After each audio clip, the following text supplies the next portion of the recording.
Cheers to you all across the pond, across the states, whether you're in Las Vegas or along with us. We bring you into day 2 of the non-stop live watch-alongs here for all the wrestling from virtually Las Vegas, Nevada. This is Progress Wrestling, and welcome to Progress Las Vegas 2, Progress Chapter 193, and welcome to the pre-show conversation. Hello, everybody, and welcome back here once again into the Super Reliable Studios. You know what this is? I am, excuse me. The simple man, the simple brand, the voice for great for all things professional wrestling. Damn it. And my name is Noel Foster. Thank you all for tuning in, whether live or on demand. Please like, subscribe, comment, and tell a friend. You want to dictate the conversation, super chat, pay that patch as simple as that. You want to watch the show along with us live, become a subscriber today of Triller TV. It is available on Triller TV, starts 2 p.m. Eastern Standard Time, as we are just a little bit under 30 minutes away from the top of the hour before this great show begins. And here is tonight's card that we will be discussing in simple fashion. A 5-way dance with Emersyn J, Lena, Kross, Renee, Michelle, Shotzi Blackheart, and Mercedes Martinez. Mercedes Martinez, of course, on her retirement tour. Shotzi Blackheart, part of the first ever Super Strong Style 16 for the women. Of course, it's a single round elimination tournament. And the winner of that tournament will face, of course, the current Progress Women's Champion at Chapter 194. We also have Leo Rush versus Ethan Allen. This is also a part of the Super Strong Style 16 tournament. The Super Strong Style 16 tournament, by the way, has been an established tournament to determine number contender to the Progress World Championship since 2016. Before I continue, I guess someone wanted to join in the fray for a little bit, maybe give us a little bit of inside idea of what Las Vegas is like and how it gets ready to see it in. So we'll go ahead and bring in JJ before I continue to preview the card. JJ, how are you? I'm tired. I bet. You've been for one day already fully of wrestling. So here's the thing. We're supposed to be there at Progress right now, right? Yeah. My phone completely died yesterday. My phone charger, the little pin to plug in the phone, it has to be positioned at a perfect angle and spot for it to charge. So guess who overslept their alarm this morning? Uh-oh. As we speak, Walter is at Walmart because he needed to grab something for himself because I still needed to take a shower. This motherfucker was up, ready to go. And my ass is still sleeping. So basically, as soon as Walter gets back, we're going to head on over to Progress. Luckily, it's only about a 20-minute drive. We may miss some of whatever the first match is, and then we should be back on the swing of things because my phone is plugged in, charging properly right now. It's only at about 15-16%, but luckily I have a portable charger I can take with me so that it can be charging while Progress is going on. Good deal. I've also got my secondary phone that I always use when I edit all my content and everything. So that's what I've been using to take pictures and shit. And speak of the devil, here's Walter right now, which means it's probably time for me to get my fat ass up and get going. So have a good call, Noah. We love you. Keep up the great work. Go team. I do apologize that nobody has edited graphics for this morning because, again, we didn't get home till almost 3 o'clock in the fucking morning yesterday. No worries. I got you, bro. You know, after watching the Hybrid Pro show with not one, but 2 brand new champions. Wow. Both women. Shout out to those that watched and know, but yeah. Gonna get out of here. Just saw that you were on starting the coverage for today. I see that there's someone waiting in the green room to come on, your color cohort for this morning. Yeah. So I will let you guys get down to business. I don't think you're going to defeat any Huns, but I'll let y'all get down to business. Have a fantastic day of streaming content. I did get the link put up for Dynamite for your retroactive watch along 6 Eastern, 3 Pacific. Hopefully we'll be able to pop in maybe a little bit on Saturday. Because like I said, we're not going to go to the watch-along for Mania. We'll be home to watch it. But we've got such an extensive team with, you, with Ash, with Statboy, Jeff in the producer's chair. We don't want to overload the system. We already don't trust the system. We don't want to overload the system. Accurate. But so yeah, we'll try to pop in a little bit here and there, maybe give reactions if a match is like, oh my God, we got to say something in the moment. But keep doing the awesomeness. Hold it down. One day in, we've already got stories to tell. And you know a little bit about it because I've messaged you about a little bit about it. But we're going to get going so that we hopefully don't miss too much progress. Have a good morning and good day, everyone. Thank you so much, JJ. You and Walter, be safe and continue enjoying your time in Las Vegas. Again, folks, JJ and Walter, if you're in the Las Vegas area, give them a hello. Of course, Brainchild, Stable Studios. And Matt doing very well as we continue our regular festivities here. And my color analyst will join me here shortly as we continue to run down the card. Five-way action, Emersyn, Jayne, Lena, Kross, Renee, Michelle, Shotzi Black, Mercedes, Martinez. Of course, some of these women are still involved in the first ever Super Strong Style 16 women's tournament to crown the new number one contender for the Progress Women's Championship. That will be determined at Chapter 194, where they will face them one-on-one. We have Ethan Allen and Leo Rush also looking to punch their ticket further in the Super Strong Style 16 tournament. We also have the Progress Men's World Championship, as I just talked about earlier on the line, after somebody couldn't shut their mouths on social media. Amira, how dare you? Michael Oku, of course, accompanied by his muse, Amira, will now take on Man Like Dereiss, who has Brody Lee Jr. in his corner. And Man Like Dereiss is, of course, still looking for that first singles win against Michael Oku. It very well could be tonight. We also have two of my all-time favorites, Vert Vixen taking on Rhio, former Progress Women's Champion, former Pro Wrestling Heat Women's Champion. And these two are no strangers to each other. They once fought over the Progress Women's Championship.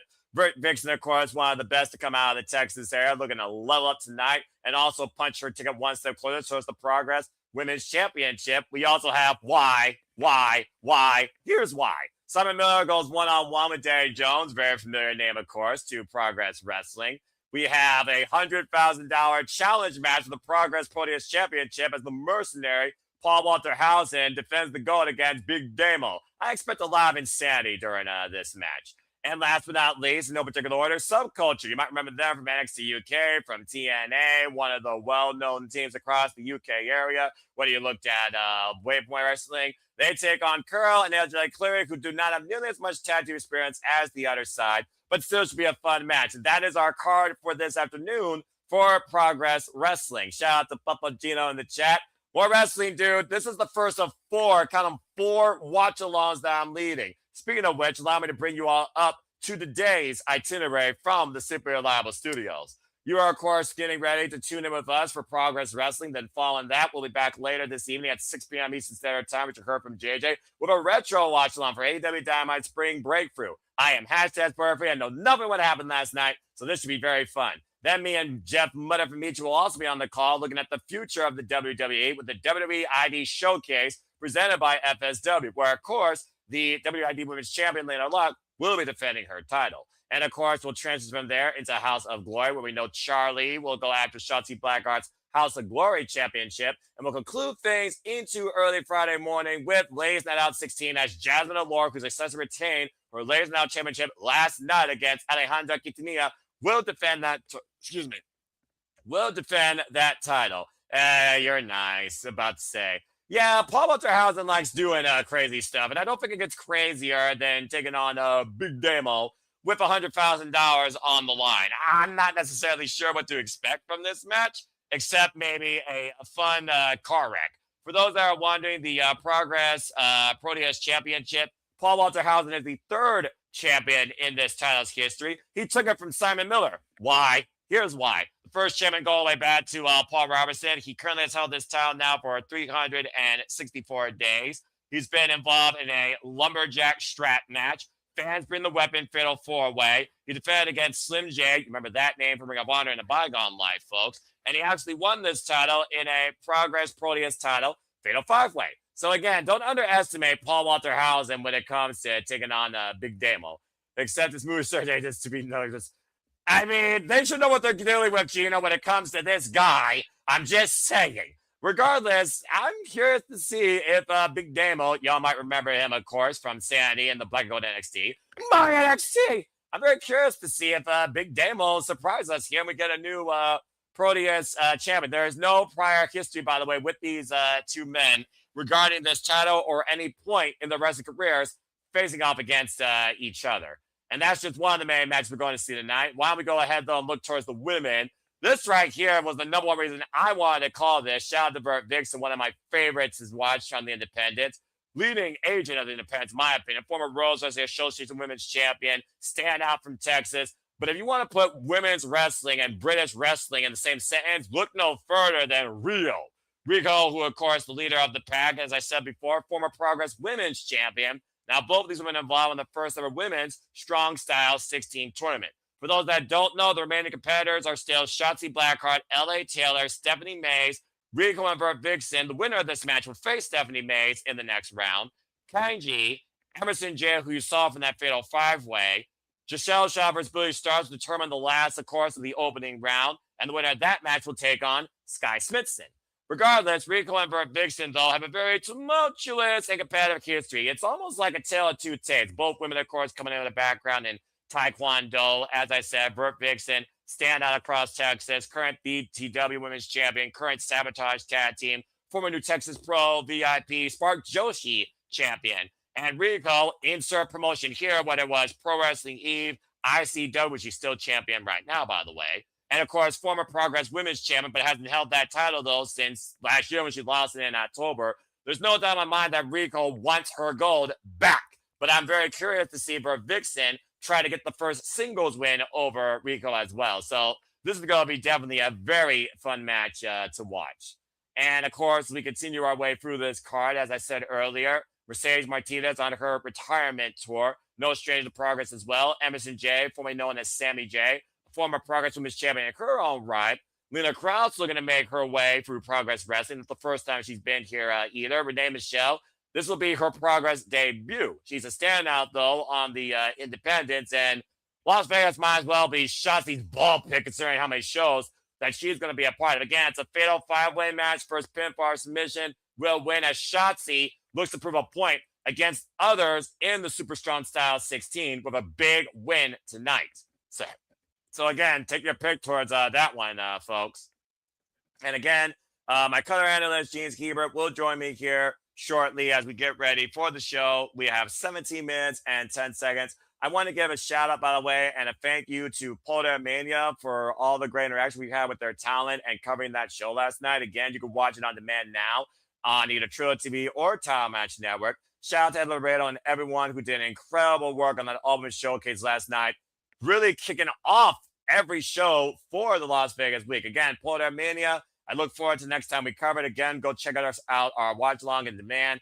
And shout out to those that tune into our watch along for Hybrid Wrestling, as you heard from JJ and Dragon Gate. Again, you saw the itinerary for the night. We'll be back here tomorrow, of course, covering all the GCW, Bloodsport, World of Lucha. And joining us on spring break, I'll be back here tomorrow with you to cover American Dream 2026 from Stardom. And we also will conclude the day with Juggalo Championship Wrestling. Big O! Alex Crowley, of course, will probably be defending the JCW Women's Championship. And then, of course, we merge into WrestleMania weekend, where we will have more GCW, and you will have me, Ash, and Step Boy on the call for WrestleMania Vegas on both days, respectively. WrestleMania Saturday and WrestleMania Sunday. I'll also be bringing you more Japanese wrestling coverage with Spark Joshi prior to WrestleMania Sunday. And, of course, that will all culminate not only with predictions postmortem with me and Papa Gino before the Monday Night Raw to WrestleMania, but the longest edition of Shenanigans with final thoughts in the entirety of WrestleMania week, hosted by me, once WrestleMania Sunday concludes.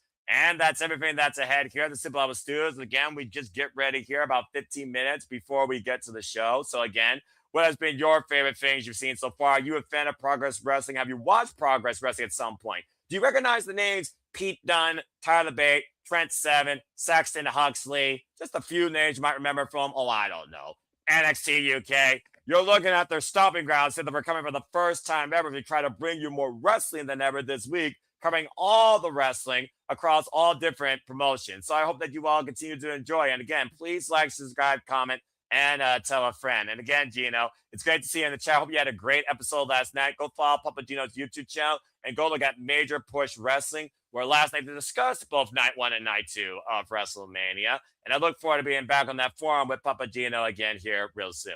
Let's go ahead and talk a little bit more about some of these other matches, shall we? Of course, we can't talk about Progress without talking about the Progress Men's World Championship. Now we play, as the king of the half crab likes to say. As I said earlier, Michael Oku has pretty much had a man like Dereiss's number. This is their first one-on-one encounter, of course, until May earlier this year in the Revolution Road first round. And they faced each other up and down the UK scene through Rev Pro and even Defy Wrestling. I don't know who changed that or that changed by itself, but actually that works pretty darn better. That being said, that explains. That was me. I'm here. I have arrived. Yeah, well, let's just call it what it is. If you all been following Subculture Studios in its genesis, then you literally know what this is about. For the first time, I don't know how long, the OG commentary team is back. It's Noah Foster and James Hebert. James, how are you? I am good. I just got literally this. You want to know my fucking breakfast real quick to get myself energized? This. Go for it, bro. Goldfish and a fucking Pop-Tart strawberry. That's why I'm having breakfast. I don't figure that's as good as fish and chips, but I guess it'll do. But fish and chips. Yeah, Pop-Tart and chips, more like. You know, that smile's bad 40% of the time when you remember Modern Marvels, but let's not get too far off the sub-tangent here. God. Another great show, How It's Made. James, of all the shows we're about to get to call, British Wrestling, Progress Wrestling for the first time ever. How you feel about this? I feel pretty good, man. We get to call some British strong style, if you will. I am looking forward especially to this match because you tell. Dude, man like Dereiss taking on Michael Oku. I mean, these two can freaking hoop. There was a couple times I have been exposed to Michael Oku in Forbidden Door matchups. Specifically, I think the last match he had was on a 0 hour of a Forbidden Door, and he really showed out and impressed the hell out of me. That's correct. We know how good Dereiss is. I mean, this guy, he is a future star waiting to happen in this industry. Keep your eye on this kid. There's a reason he's the Progress World Champion. There's a reason why Progress is so high on him, because he's that damn good at what he does. Sports entertaining package, he's got it. He knows how to do music, got that. Knows how to come out, liven up the crowd, got that. He can wrestle with the best of them. He's got that. He's the total package. And, you know, as much as I love Michael Oku, it's going to be a tough challenge for him, but I'm really looking forward to this match. I think this honestly has the potential to steal the whole Mania week, honestly, with these two. Man, the whole week, that's a high bar considering how much we still have to cover. But to your point, I like that perspective. And like you said, man like Dereiss has been the Progress champion now for 234 days after being the previous champion, Luke Jacobs. And you talk about him being one of the best in the business. He's hung and was able to defend this title against the likes of Leo Rush, Charlie Sterling, Robbie X, a very familiar name for those that watch New Japan Pro Wrestling, Buddy Hart, Brian Keefe, and even the crazy cycle of House of Glory, Charles Mason, when the House of Glory heavyweight and the Progress World titles were on the line at the same time. But like I said, when it comes to Michael Oku, now we play. This is the fourth time they're having a singles match together, and Man Like Dereiss has yet to beat Michael Oku. So Michael Oku actually has Man Like Dereiss's number. It's like I said, 1A and 1B when it comes to two of the best out of UK wrestling. And to your point about Michael Oku, a standout, of course, of Rev Pro, two-time Rev Pro, undisputed British heavyweight champion alongside his muse, Amira. Let's not also count the X Factor here in Man Like Dereiss's corner that was just added because somebody had to say something about young and Mrs. Hebert. Look who's in his corner, James. Yeah. Brody Lee Jr. Brody Lee Jr. going to be in the corner, Man Like Dereiss. I feel like this kid's been getting into it with damn near everybody, but that doesn't shock me. He's going to be in his very first singles wrestling bout against Joey Janela this Friday at spring break. And I guess he wants to see how the best does it in Man Like Dereiss. Can you freaking believe that? We saw this kid after his father, God rest his soul, passed away, in the crowd where MJF got slapped by this kid. Now he's about to have his first goddamn wrestling match. At what, 14 years old, they said? Yes, that's correct.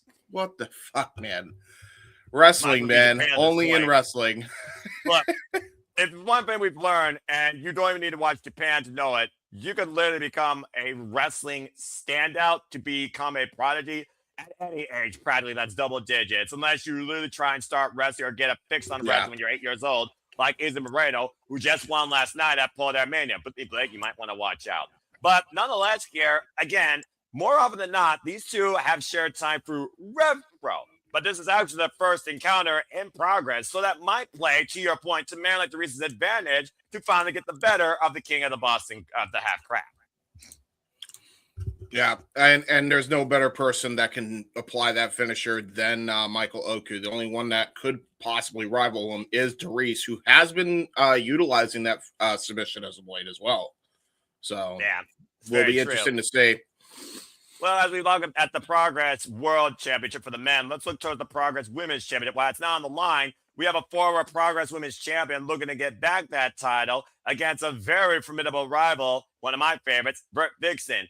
Now, I also want to point this out, James. They are in the first ever women's Super Strong Style 16 tournament. As you know, this tournament's been a standard of Progress since 2016 to determine the #1 contender. So right now, we got a former champion and someone who has yet to beat Rico, but has faced her previously when Rico held that title. When you put women's wrestling and UK in the same sentence, Rico is towards the top of that list, along with the likes of Alex Windsor and, of course, Alexis Falcon, off the top of my head.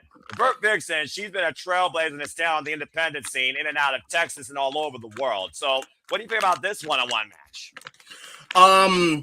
I'm really looking forward to it, only because I've heard really good things about both these women, in particular Vert Vixen.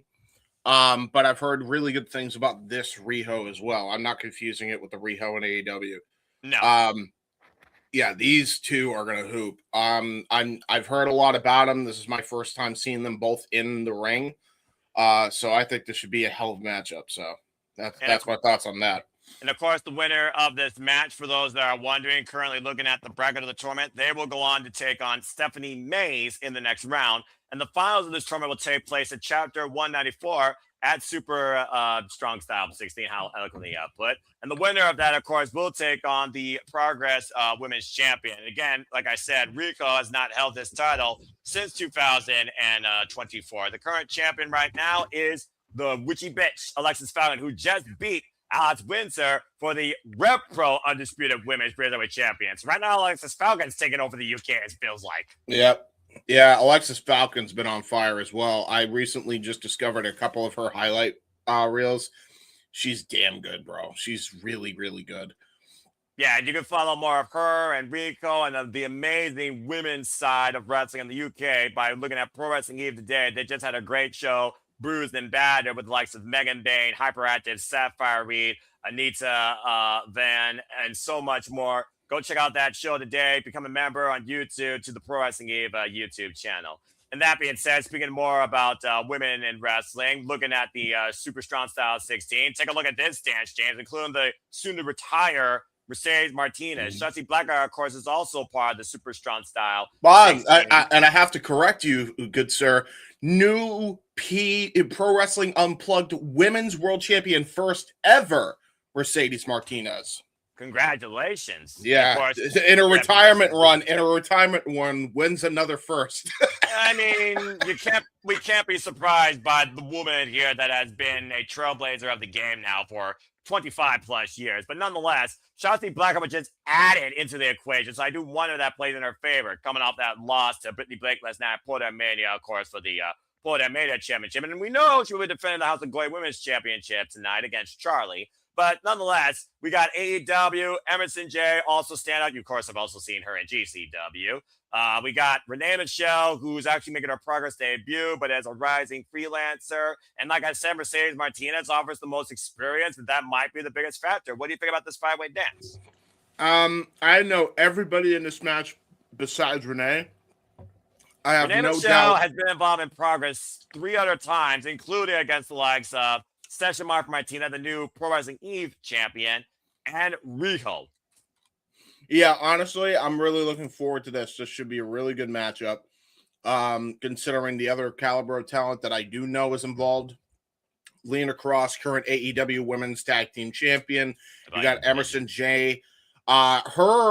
There's history between Emersyn, Jayne, and Lena Kross as they were in a first-round matchup with Billy Starks in the Luna Vachon Invitational at Jersey Championship Wrestling. So there's a little history there for you.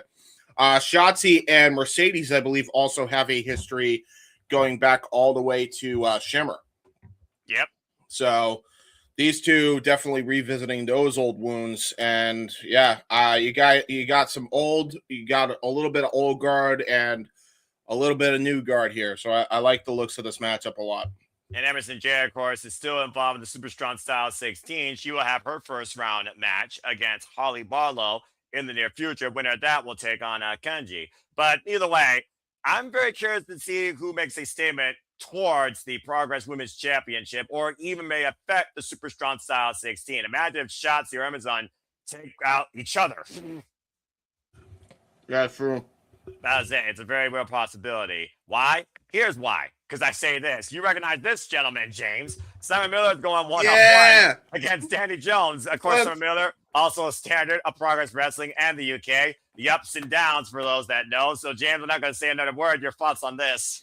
I am so happy I got to see this man finally wrestle. Fun fact, met this man at WrestleMania season during the G1 Supercard. He was outside of Madison Square Garden. We talked it up. We talked shop for a while. Nicest dude in the world. I mean, this guy is a gem. Absolute gem in the wrestling scene. I hope at some point, considering his following and just how awesome of a human being he is, we could get an interview with him one day, because I'd love to talk shop with him again. Oh, good Lord. But Simon Miller, I get to see a wrestling match with him. Not too familiar with Danny Jones, but if he's fighting Simon Miller, I expect this to be an entertaining matchup and a pretty good contest. So I'm very much looking forward to the hijinks of one Mr. Miller here.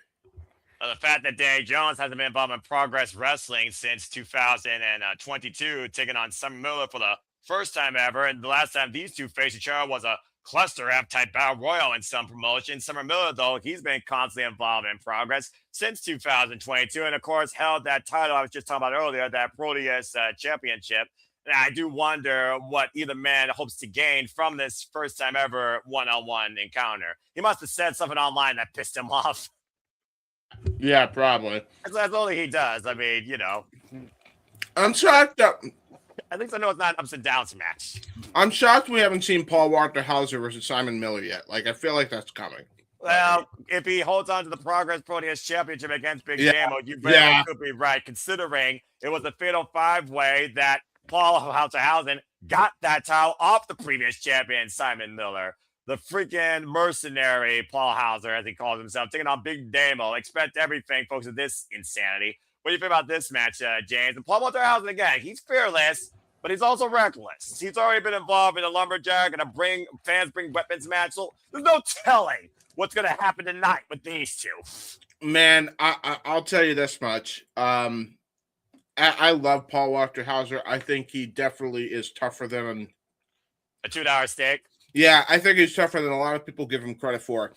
That said, he's going up against Big Damo, and that's going to be a bad day for him.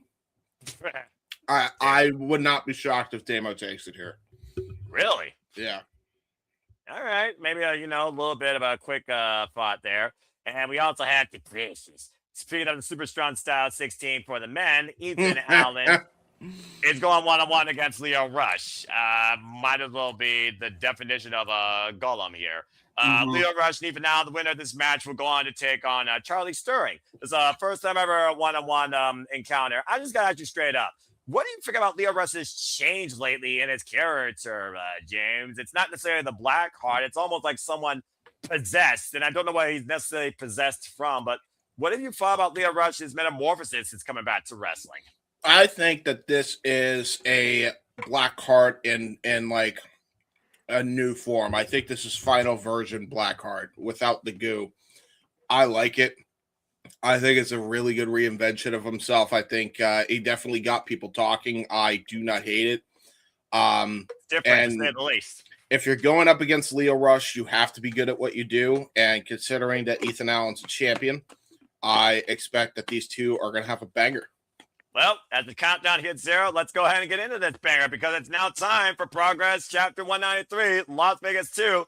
Let's freaking go, folks. The stream, of course, starting soon. If you're looking at the screen, I got a 2-minute and a 4-second timer on my end, James. And to your point, Ethan Allen is one half of the new Progress Tag Team Champions. They just took it off of Diamond Eyes, Connor Mills, and Nico Angelos. I'm looking at my notes here. For those that are wondering, I use 2 laptops. One is notes, and literally one is for streaming. And I basically do my research at least 5 hours ahead of the show.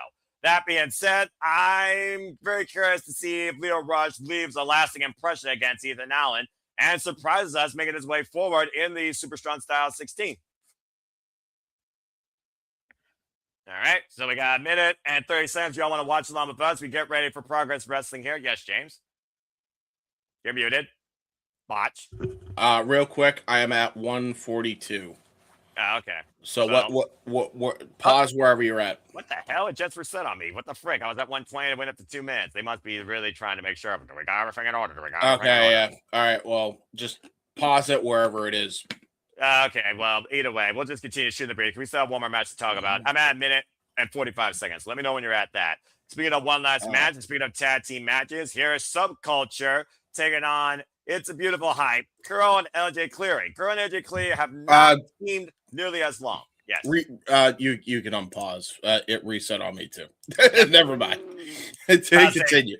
About to say, just see when your clock goes to 1 minute 45 on that and see if it sticks. Yeah, I'll let you know. Right now I'm at 56 seconds here. Okay, so 55, 55.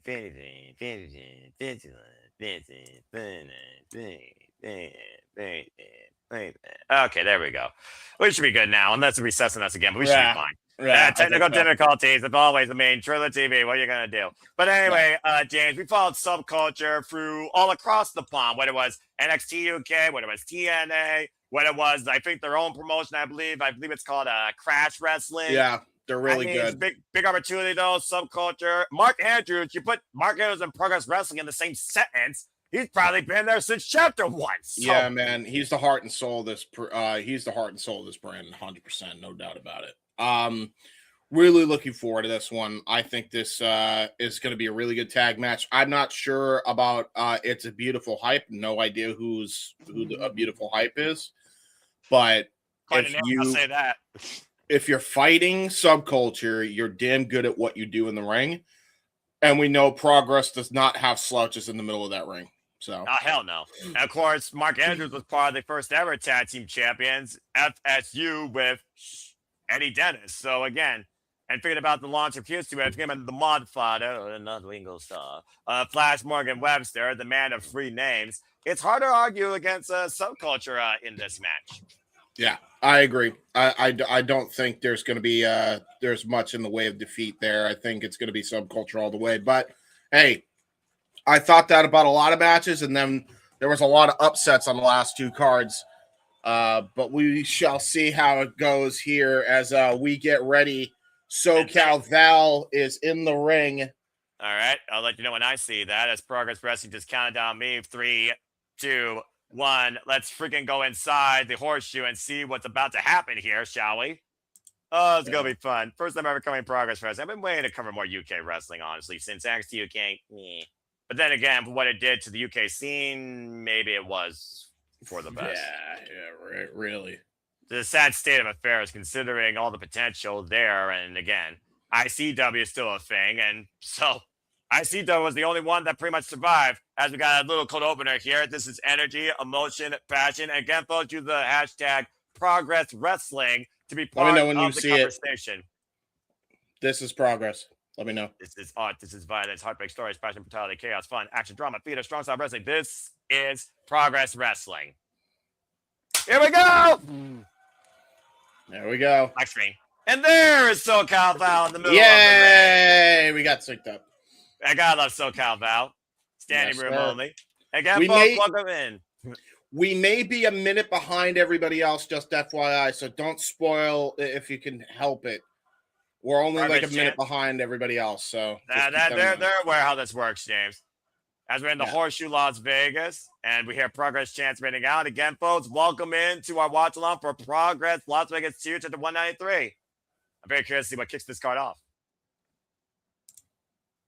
Oh. Why you make me solo? I wasn't trying to. I was trying to get. There we go. Just leave it like that, bro. Seriously. That's what I was trying to do. Yeah. All right. Just waiting for the cues here. Progress chants here by the crowd. Gotta They're love really it. hyped for this. Hey, it's British wrestling. Why shouldn't you be hyped? Every fan across there the we world go. in the Horseshoe here for Las Vegas activities. As we get ready for our first match, it looks like we're starting off with Subculture. There we go.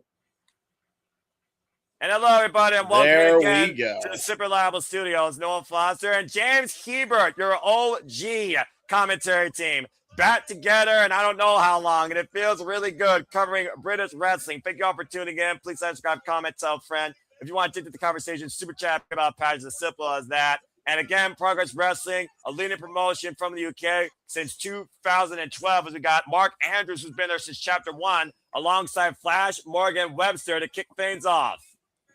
This is going to be a hell of a tag team match. I can already tell. Any Subculture match that we see is fantastic. Shout out to D'Lo Brown, by the way, on commentary. Yeah, no question. The only thing missing from this crew really is Danny Luna, because I know she's been a valet for these two in the past. Shout out her. Yeah. I've been waiting for a Subculture, though, since they left to TNA. Of course, to your point, Subculture, former Rev Pro, Impact, and NXT UK Tag Team Champions. Yep, absolutely. All over Europe.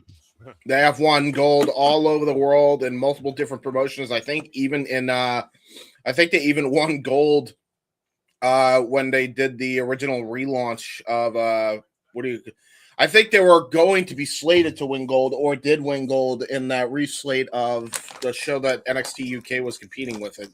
The show name escapes me now. Now I feel like an idiot. That's all right. Meanwhile, here comes Kuro. He wanted an extra applause there, apparently. Yeah, that's about right. Okay, well, it's a beautiful hype, James. Well, this guy's Mr.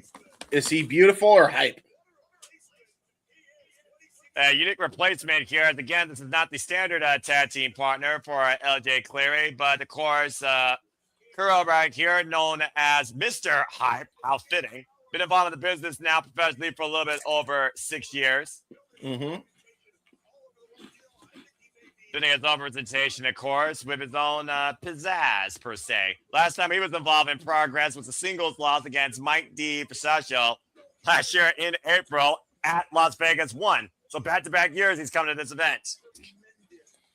Man, I'm so glad you're involved in shit like this, because I have no idea about any of these facts, and it adds so much.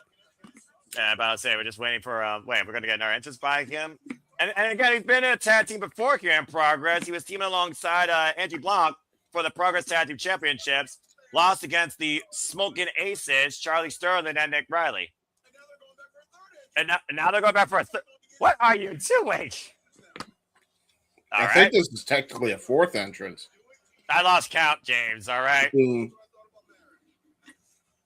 Well, hopefully these damn stairs are reinforced. I don't know if you saw what happened at Dragon Gate with that nasty gash on the leg of Alec Price, because those steps fucking went down. That was rough. He had to miss the following show that night. I think that was more of a safety measure, so that way he didn't further injure his leg.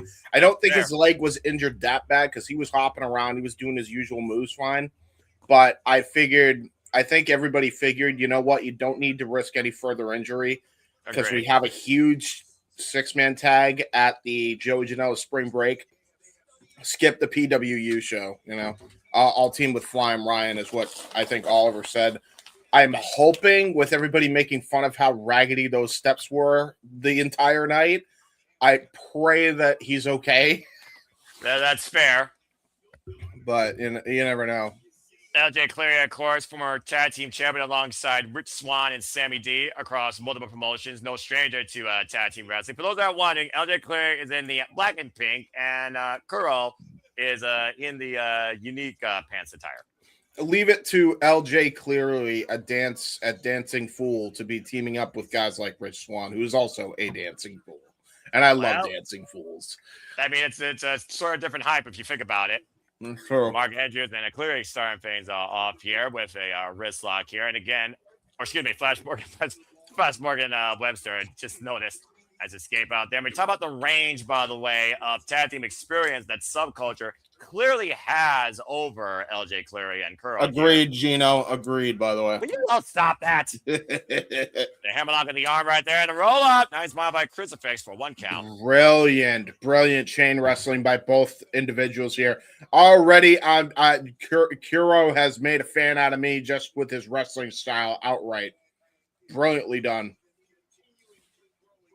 Continue, of course, to grow and get better here with each match. And, of course, LJ Cleary. Whoa! Kick off to a tag team partner. Irish whip. Blind tag, I think, was made by Mark Andrews. I think Mark Andrews now legal. The shoulder block up and over. And now Subculture. Double team.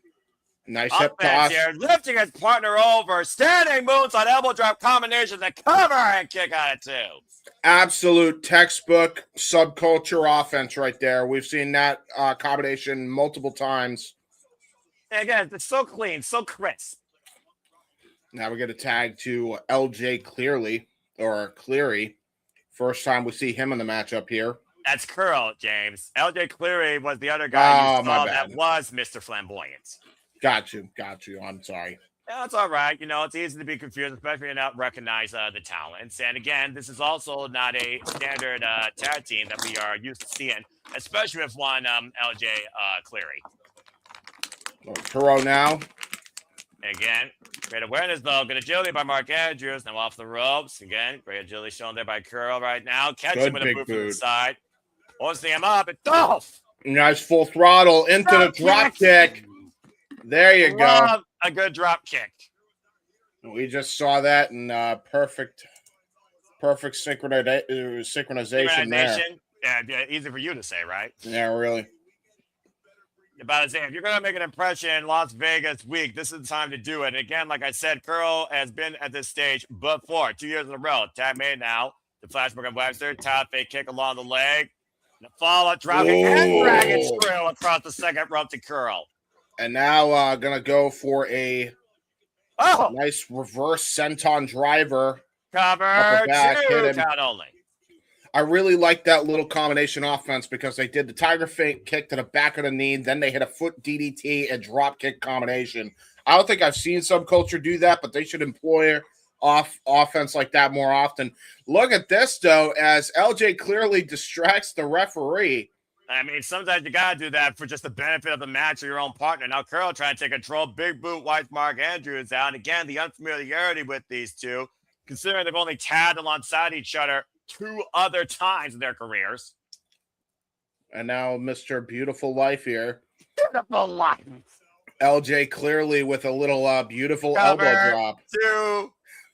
Friggin' emoting on poor Morgan Webster here. Tag back into Kuro. Oh my gosh. I think James is finding one of his favorite teams to come out of the UK, possibly. Short range clothesline by Kuro now as they isolate Flash Morgan Webster. And a little bit of style never hurts as long as it leads to the pay window, though. That's true. No, I hear that. You don't want to overdo it with yourself here. Oh, stop of the hand.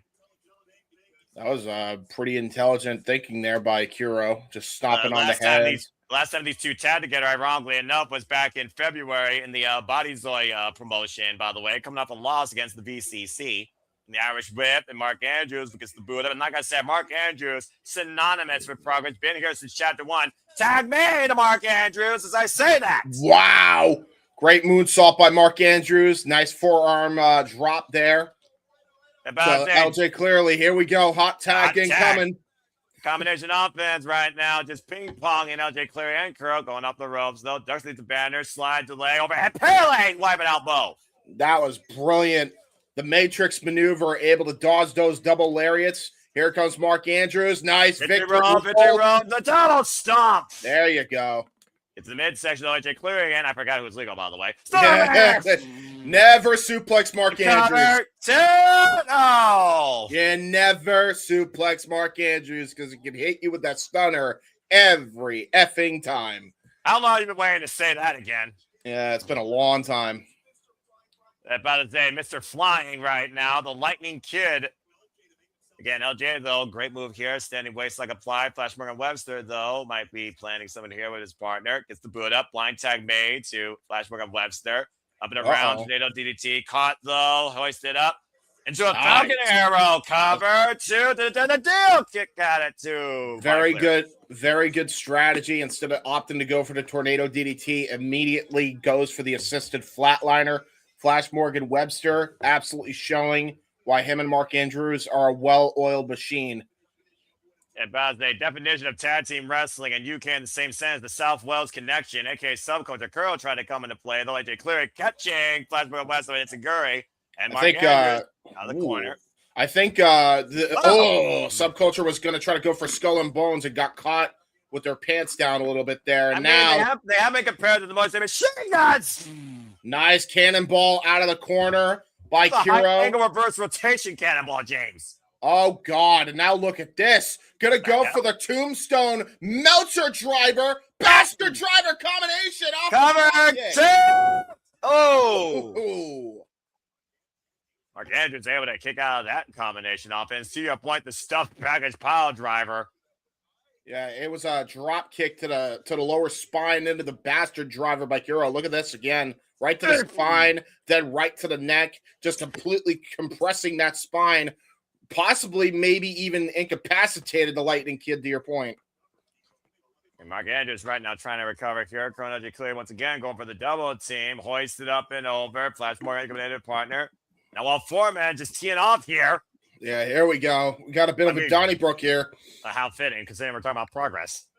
All four men in the ring right now. Both men caught the boot. Itaguri, combination offense, Cleary and Kuro swinging a miss. Now Flash Morgan Webster, Subculture. Do actually here. Oh, gosh! They're taking a page out of their old rivals' British Strong Styles playbook with that one. Ooh! Cleary taking advantage of miscommunication. Rising knee strike, punk kick by Kuro. Ross Flash Morgan Webster, Mark Andrews, action fast and furious. Business game. Caught this time into a kick. Double super kick. But it's a beautiful hype. They just caught him in midair when he was in mid-Pele formation. Are you kidding me? Holy shit. It's a beautiful hype indeed and a beautiful transition. Now AJ Cleary looking for someone big up the second. Oh no! Caught his partner! That was not good. Rolling blockbuster completely backfires. And now, big boot! Combination. Yeah, that's gotta be it. That's gotta be. Subculture with the win. Yeah, that was a huge finish for Subculture. Bro kick, Poison Rana combination gets the win for South Wales Subculture in progress.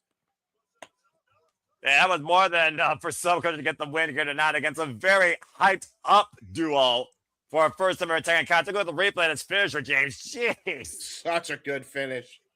Very nicely executed. The extra motivation, the extra rotation with that kick.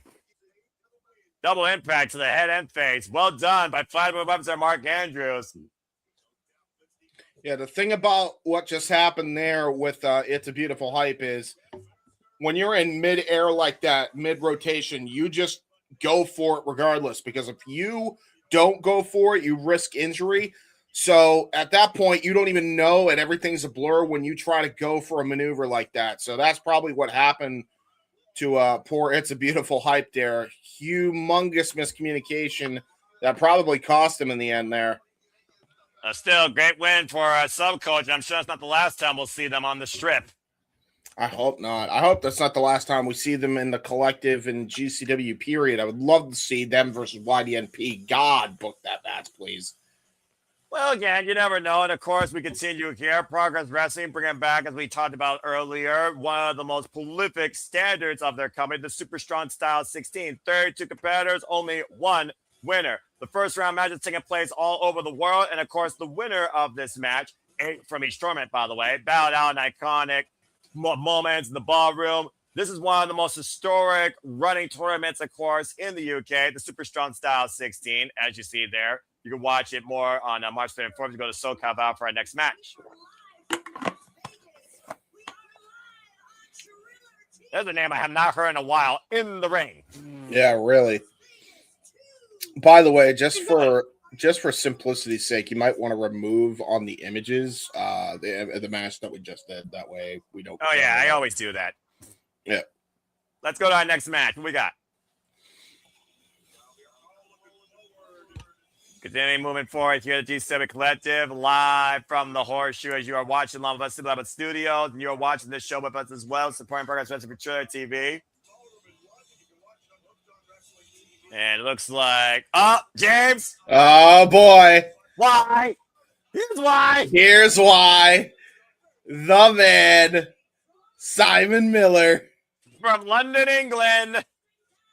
With the ups and downs for anything in wrestling, indeed, is Simon Miller. A former Progress Proteus champion, as I pointed out earlier, and former UPW heavyweight champion and PWC internet champion, something you know a thing or two about, James. Yes. Everybody's slapping the head there of Simon Miller. I think he's one of the first ones to make that leap between YouTube and wrestling at the same time, out of his territory. Yeah, that was back before it was popular.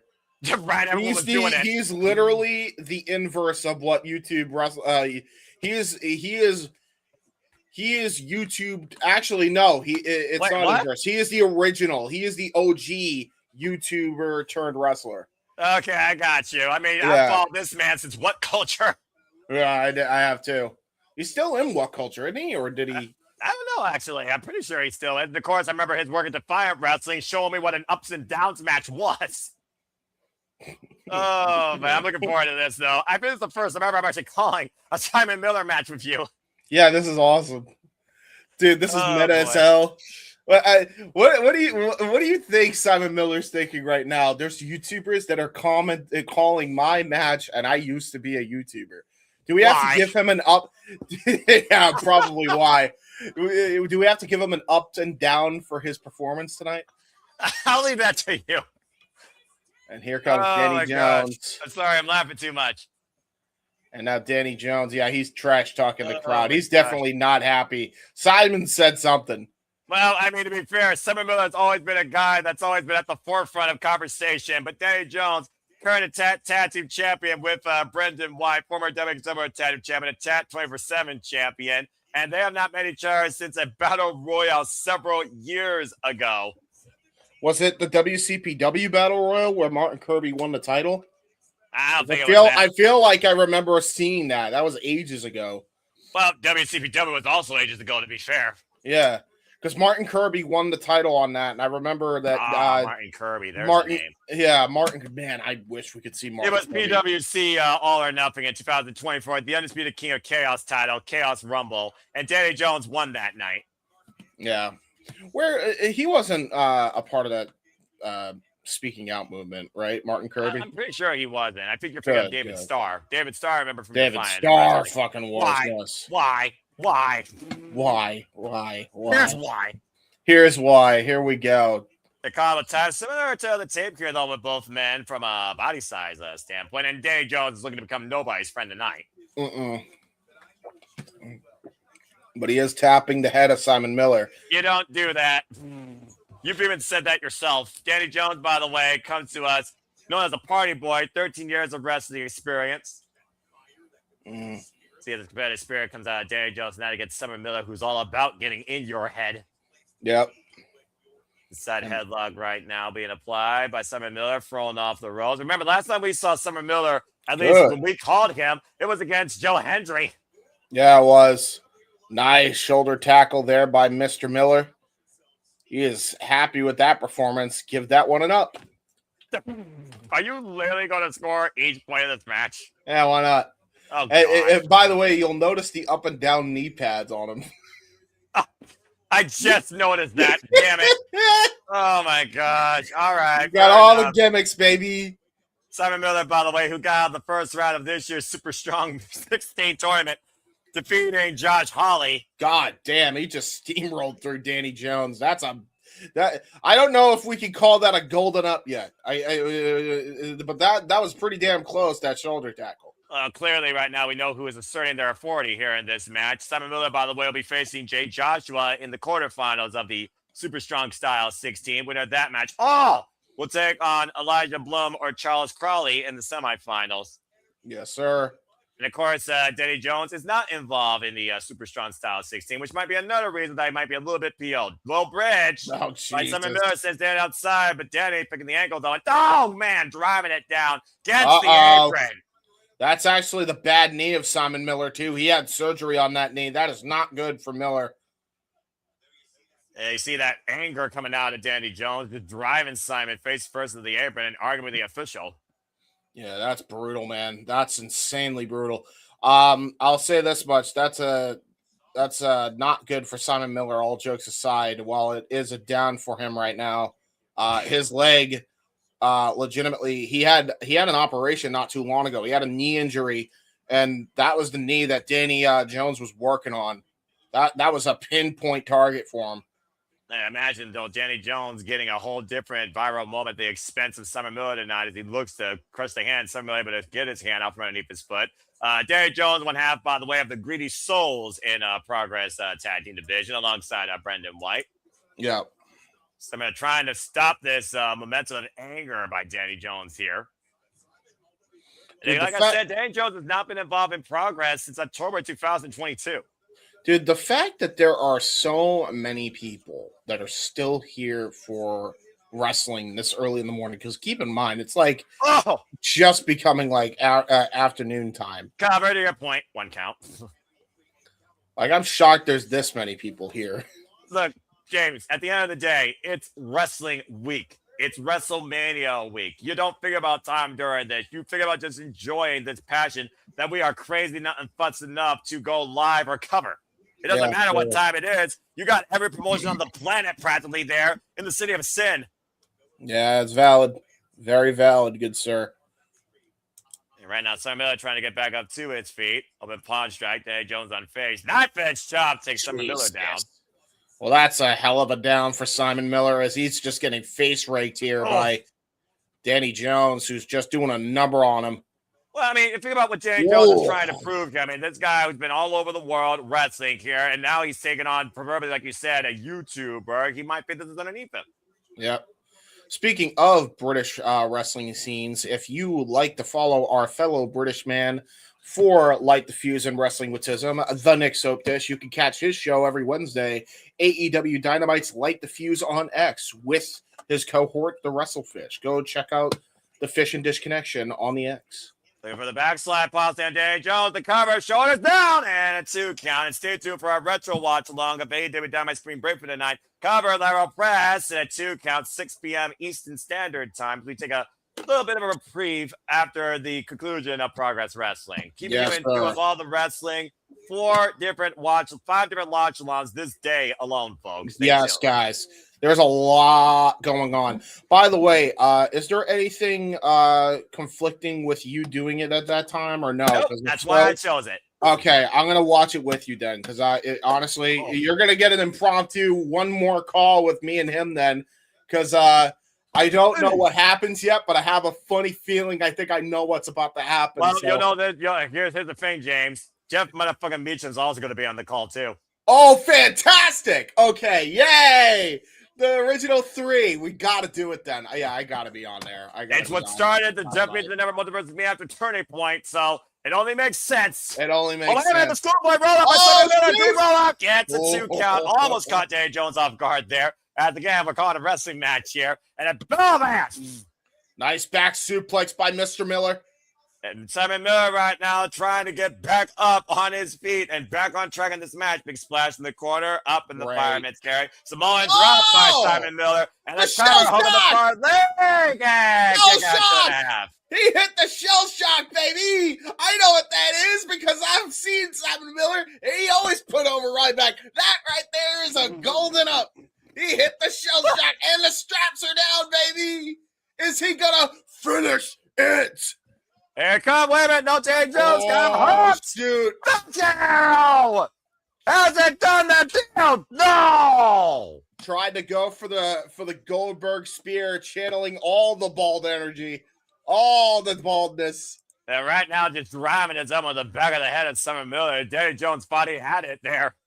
Yeah, he did. Though by Danny Jones. That was so fun. I'm so glad I knew what that was. I'm like, holy shit, I remember when he was putting over Ryback, and I remember when he took his shell strike.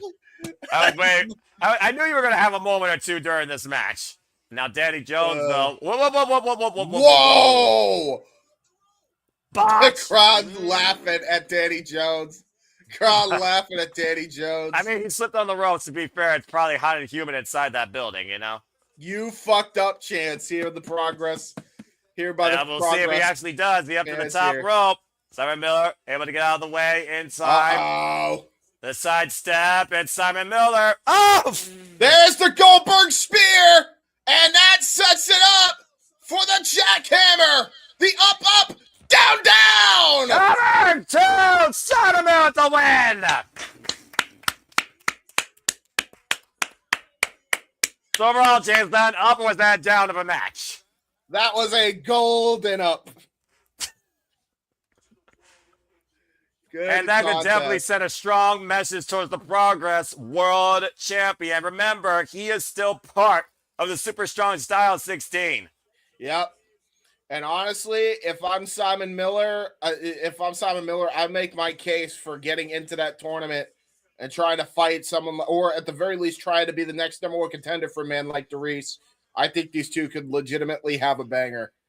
Well, remember, James, if he gets through that tournament, he will face the Progress World Champion no matter what, and it could be a man like Dereiss, or it could be Michael Oku, depending on what happens in that match still to come tonight. But in the meantime, Simon Miller with the up and the win tonight at Progress Chapter 193.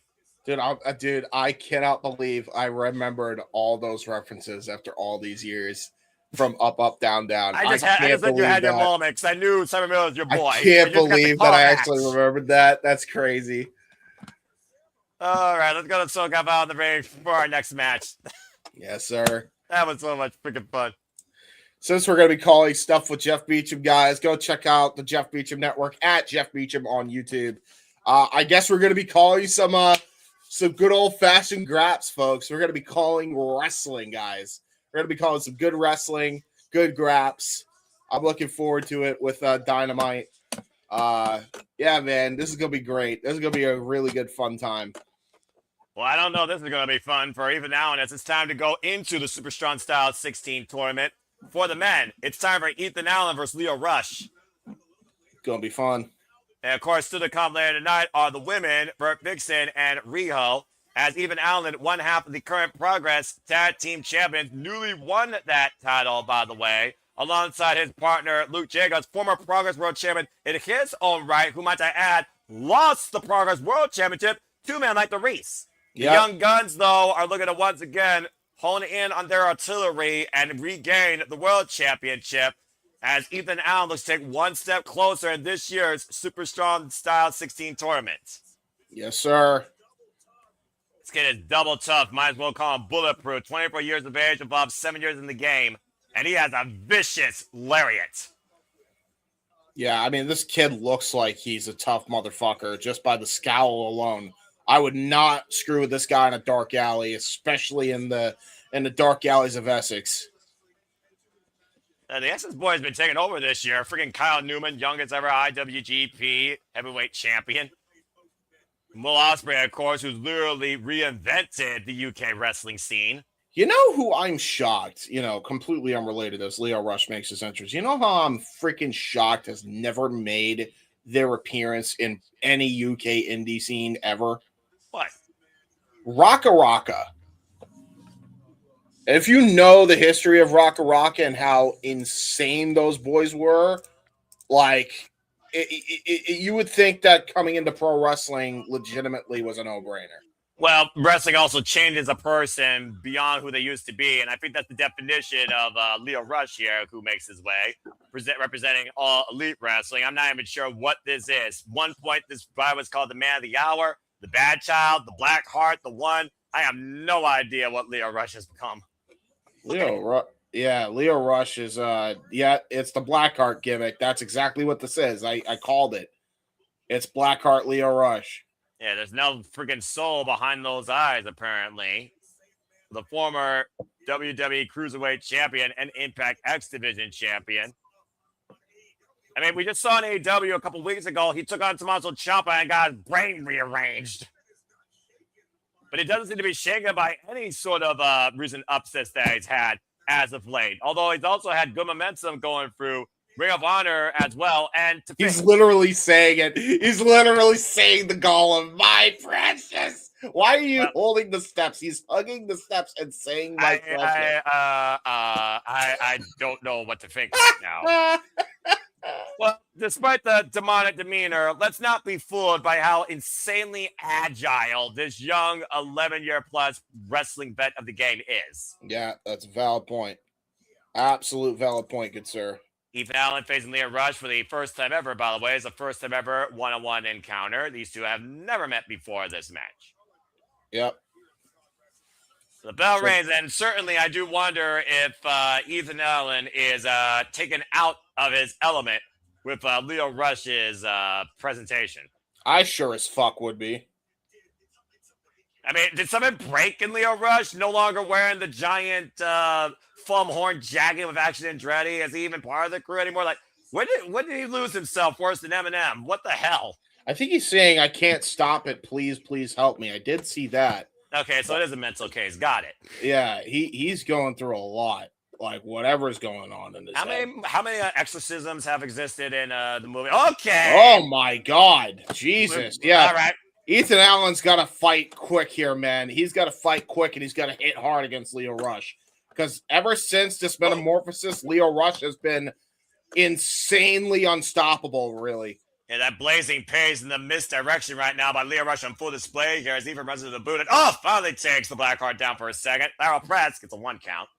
Yeah, you gotta freaking go at him. Don't waste any time if you're Ethan Allen. And again, let's keep in mind, both these men are involved in the Super Strong Style 16 tournament. Yeah, this is a first round matchup. Progress Management Championship. Yeah, whoever wins is going to advance in the Strong Style tournament. Good uppercut there by Ethan Allen. Where Charlie Sterling waits for them, who beat Clan Nonen in the opening round. This is an opening round match, by the way. Again, folks, the Strong Styles tournament has been involved here in progress in the tournament number contender since 2016. This is the first year, though, we're going to have a women's Strong Style tournament. Still to come, action from that tournament later tonight. Progress! Nice, vicious elbow taken off. Yeah, that was a vicious forearm shiver there by a running forearm by Ethan Allen that just drops Lio Rush. That's exactly what he's got to do. And I wouldn't waste time. Just keep going at him. Yeah, I'm about to say, with Lio Rush, you can't waste time. Oof. Knife edge chop now. And, of course, your boy Simon Miller is still involved in that tournament as well. He might face one of these two men towards the freaking semifinals. Yeah, really. That's what's scary about that. Like, poor Simon Miller's got his work cut out for him if it's Lio Rush or Ethan Allen. Ethan Allen, I think, has some history with Simon Miller. The Irish whip and Lio Rush off the Russell's on, though. Ethan Miller catching the boot. And Lio, though, with that smile, that's showing no sign of concern. Just catching him with an insecurity and semi outside. Went around the world with that insecurity, and now that might be setting up for the crazed Lope or no. Often it's almost like he's like, give it to me or something like that. Ethan Allen taking a seat with the attendees here. Yeah, well, Ethan Allen no longer allowed to take a seat. Oh, wait a minute. Oh, back suplex on the apron. Ethan Allen took advantage of Lio Rush's crazed nature and immediately just dropped him right on the hardest part of the ring. Well, again, you can be a mental all you want, but at the end of the day, if you are dealing with someone that's much more aggressive physically, you still might be at a disadvantage. Right now, ooh, look at this. It's a gut wrench suplex release. Very nicely done there by Ethan Allen. I mean, at the end of the day, it's all about the 1, 2, 3, but also this is a tournament. You lose, you're out, period. Yes, sir. Stomp to the back of the shoulder blades. And I'm sure that Luke Jacobs supports Ethan Allen's pursuits of what he once held, the Progress Men's World Championship. That violent quelch right now while Leo Rush has been neutralized. I don't know if that fan's going to need counseling after that. You think Leo even knows where he's at right now, or do you think he's in a cave from The Hobbit or Lord of the Rings? I don't know. Okay, honestly, I don't think anything's going on in that head right now.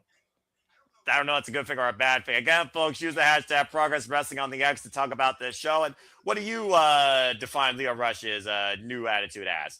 And now both men on the run on the outside of the ring, Ethan in hot pursuits. Giving chase, but Leo Rush might have been caught off guard there, intercepting him on the opposite side, crossing the border between the ring, and a big boot takes Leo down. Yeah, that was really nicely done. Oh. And now Leo driven face first into those chairs. Actually, that might have been a comfortable landing. Yeah, really. Those chairs look soft. I'm about to say again, if even Allen doesn't let the psychological component of this match get in his head, that's all he might need to win, honestly. Yeah. As Leo right now on the outside, the referee starting a 10 count. Again, elimination can occur via pinfall, submission, disqualification, or count out. It's even Allen dictating the pace, but also Leo finally crawling his way back just underneath the apron. Ethan Allen, though, not immediately falling through. Ethan Allen, by the way, as I said, current Progress Tag Team Champion, former Red Pro Undisputed British Tag Team Champion. He has been nothing but a tag team specialist his entire career alongside Luke Jacobs as the Young Guns. There's a cover now by Ethan. Gets a 2 count. Yeah, and immediately just goes for vicious headlock here, almost like a bulldog choke of sorts. Yeah, again, though, driving all his body weight into the upper spine and shoulder blades of Leo Rush and keeping the man of the hour, or the Blackheart, as you guys is known, grounded.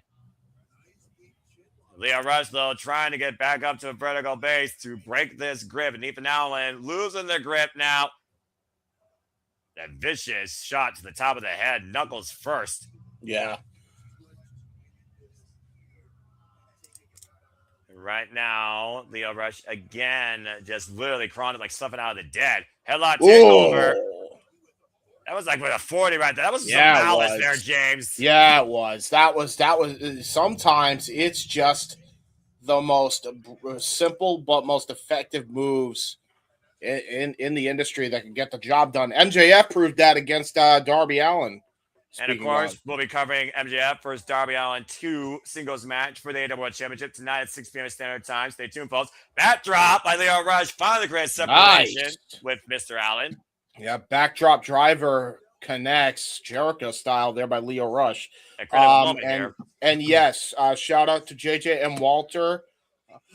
I don't know if they're there, Walter, but I know they're going to be there for the next show in the theater.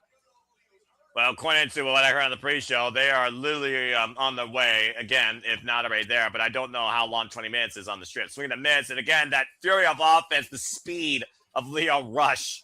Yeah. That was reversal, up the second. Oh, a little slip up there. Ethan Allen throwing off the ropes, and now again, the misdirection with Leo Rush. Sunset flip, roll through, even though, look for the PK, and Leo ducked out of the way. And again, Leo, the evasive nature of the man of the hour with rolling through the kick. Yeah, he got all of that. From 100 in the cover, kick out at 2. Blackheart or not, to your point, he's still the man of the hour, and he just showed why. Good grief, it felt like he was just going faster and faster. Yeah, yeah, he did.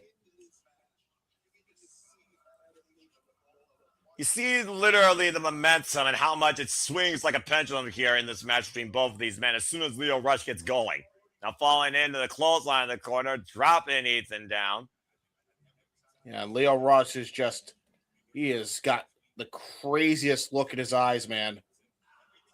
Every time Leo has that look in his eyes, it just seems like he's becoming more and more aggressive.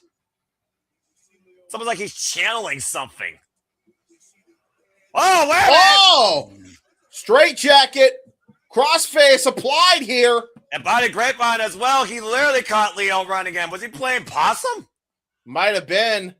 Going for the coquina clutch here. Going to try to finish off Leo Rush here. But Leo Rush, look how close he is to the ropes. Look how close he is. That was on purpose. He got himself close to the ropes on purpose. Yeah, but he also gave him his arm, and now look at the transition here, almost a ground cobra. Oh my God! Now grabbing both arms behind Lio Rush. Shit. And all the pressure on the shoulder blades, as you know now, James. That is some spray. Oh, and grabs the middle rope with his goddamn teeth to break the hold and get a 5 count to his advantage. I guess that's still legally a rope break. It is. Any part of your body on the ropes, that's a rope break. What a weird fucker, man. I've seen middle finger. I've seen literally a toe. I've not seen the grip of bite that Leo had on that rope. Nice face wash there by Ethan Allen, then follows another face wash. And he literally put his face right in between the middle rope, and that's a steel cable, folks. Oh, the Leo gets out of the way, though, and Ethan got tied up now on the second rope. Now Leo taking advantage, caught with a kick again, though. Great agility being shown here by Ethan. Leo, though, handspring kick. Yeah, handspring kick just took Ethan Allen off the apron. And now I think Lio Rush is hearing those voices in his head. What the hell? What the hell? God, Lope Suicida through the bottom rope, and the voices in his head paid off. What the fucking hell? He got a freaking running crawl up like a damn predator. I don't even know what you call that. And now humans don't move like that. Lio Rush. Oh, man! Proto Power bomb! God, Leo advances! Oh! A blue Thunderbomb got the win, Noah! A blue Thunderbomb got a win! And not a full rotation, but nonetheless, I'll consider it. Lio Rush has punched his ticket forward in the Super Strong Style 16 tournament. Ethan Allen eliminated. What a matchup. I'm about to say, it seemed like Ethan was on a never-ending roller coaster with a freaking intense and furious psychopath. Either way, good luck to whoever has to face Lio Rush next. Lio Rush still involved in this tournament, and obviously that means you're not going to see the last of him in Progress. Yes, sir. Very good matchup. Good first round here in the men's version of the Strong Style tournament. Real quick, you mentioned shout out to Podermania. Want to give a quick shout out to an awesome show put on by Dragon Gate USA as well last night, as well as the Pro Wrestling Unlimited hybrid wrestling crossover show that happened last night. Both shows delivered. Both shows had really good matches. Definitely go out of your way to tune into both of those events and our watch along calls of said events if you have not done so already. Good effort by all involved on Wednesday. Well, anyway, as we continue forward here, of course, we've got a momentary break. Of course, Progress Wrestling has worked in conjunction with Defy Wrestling. Every Progress Wrestling chapter, of course, you can also catch on the on-demand service. I know my friend from Cleveland, the Cleaver Con Andrew, has been very high on Progress Wrestling, even before freaking NXT UK even exists. So if you want to look for the best in Progress Wrestling and Defy Wrestling, you want to look at all new shows, look at Emporium Pro Wrestling or GG750, go today to the on-demand service and get hooked on wrestling. I mean, hell, Mystery Wrestling is even on the same damn service. So again, if you want to learn more about Progress Wrestling or even other promotions outside of that, including the French promotion that Ricky Sosa has also been part of, as they play an advertisement for their subscriber service, I highly recommend it. Hooked on Wrestling TV. Anywhere, anytime, on demand. There you go. All that SoCal down in the ring.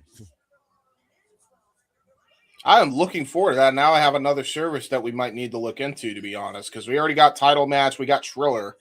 Might be worth looking into, see if we can get some interviews on the Hooked On network there. Well, from the men of Progress to the women of Progress, time for a Fatal Five-Way. By the way, what did they used to call five-way matches in WWE? I know it's not the same match type. What was it? The scramble, right? It was a scramble. I thought 6 ways were scrambles, but either way, here comes the badass, formerly known as Sammy Jayne, Emersyn Jayne. By the way, it is airing also not only on Triller TV, but also Hooked On Wrestling TV as well. That's why they're promoting it. Yeah, that's fair enough. I see the little watermark there. Good stuff. And of course, Emersyn J, as I said, is involved on the women's bracket side of things in the first ever women's super strong style 16. She will be facing Holly Barlow in the opening rounds of this tournament at a later date.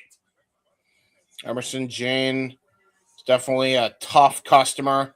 We've seen her in Game Changer in the past. We've seen her in pro wrestling just go at it with some of the hardest hitting women in the past. She is one tough customer, I'll tell you that right now. And of course, she is still looking for her first Progress Women's Championship.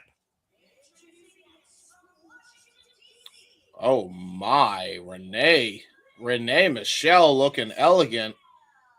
Control yourself, James. I know who I'm dealing with here, but seriously, Renee Michelle, as I said, a freelancer, 13 years plus in the game, coming to us from the Washington area, looking to make a name for herself now in that was a weird advertisement.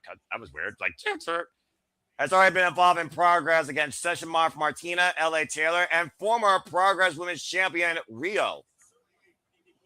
Well, I like what I've seen so far out of Renee Michelle, and she hadn't even wrestled yet. So there you go. Oh, damn it, James! You freaking idiot. As beautiful as you look, you have to also hoop, especially in a Progress ring. Well, she doesn't seem intimidating. And again, it's not her first dance here in Progress, as I said.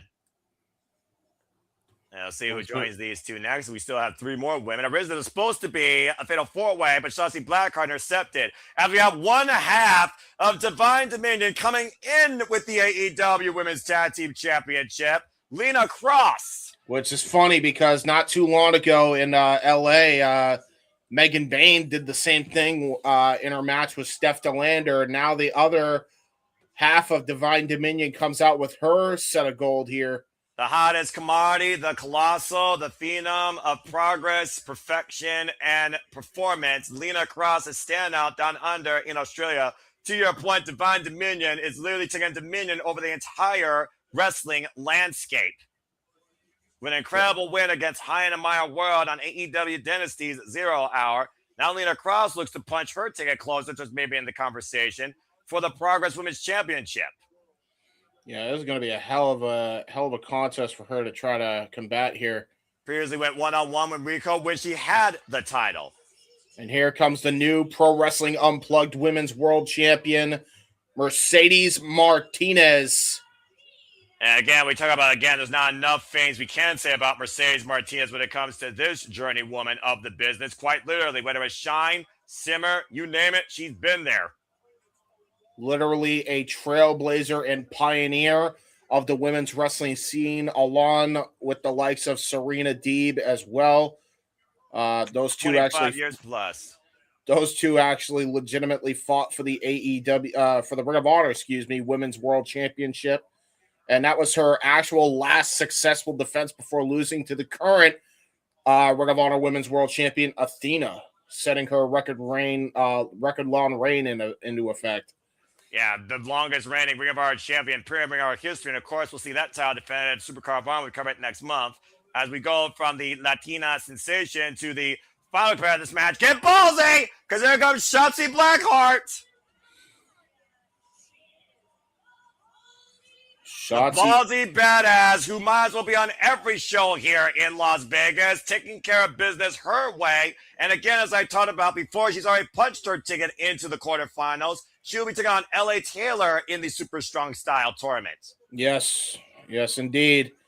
There's history as well between, Shotzi and Mercedes, but I mentioned that Mercedes had a rivalry with Athena. Fun fact here, Athena and Shotzi used to be NXT Women's Tag Team Champions once upon a time during the black and gold era of NXT, literally at the tail end of that. My NXT! Our NXT. Our NXT for sure. So Shotzi has teamed up with the best of them. She's wrestled against the best of them. There was history between Mercedes and Shotzi. There's history recently with Emersyn J and Lena Kross from the Luna Vachon Invitational in Jersey Championship Wrestling. So there's going to be the only odd woman out that doesn't have history, I feel like, is Renee Michelle with any of these women.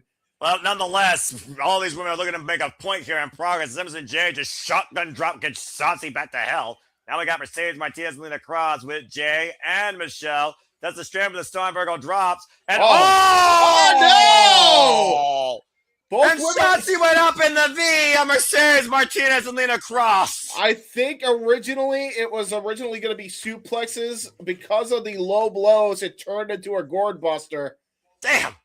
For poor Renee Michelle and Emersyn Jayne. I don't think they were expecting that. Shotzi are brutalizing each other. Renee Michelle though trying to come into play. Kick combination here. Takes Emersyn Jayne and Shotzi back up for a 2-for-1 with the neckbreaker DT.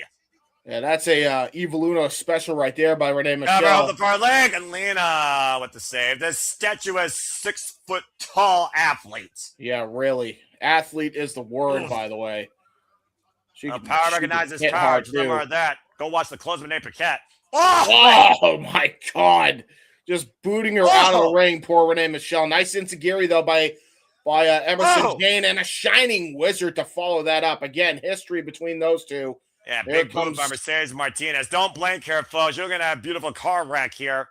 Mercedes Martinez with Emersyn Jayne on the shoulders. And shit. Doomsday device coming up here. I think you're right, James! Drop kick combination with the Doomsday device. She actually took out, I believe, Mercedes Martinez as well, who hit the back of her head hard, coming down with the electric chair drop. Yeah, about to say, it wasn't a regular Doomsday device. It was electric chair drop. So, again, how much of that damaged Mercedes Martinez in the process? All women down except for the colossal freaking Lena Kross. Yeah, one half of the AEW Women's World Tag Team Champions completely unfazed by what happened. Ooh! Nice La Mystica there by Renee Michelle.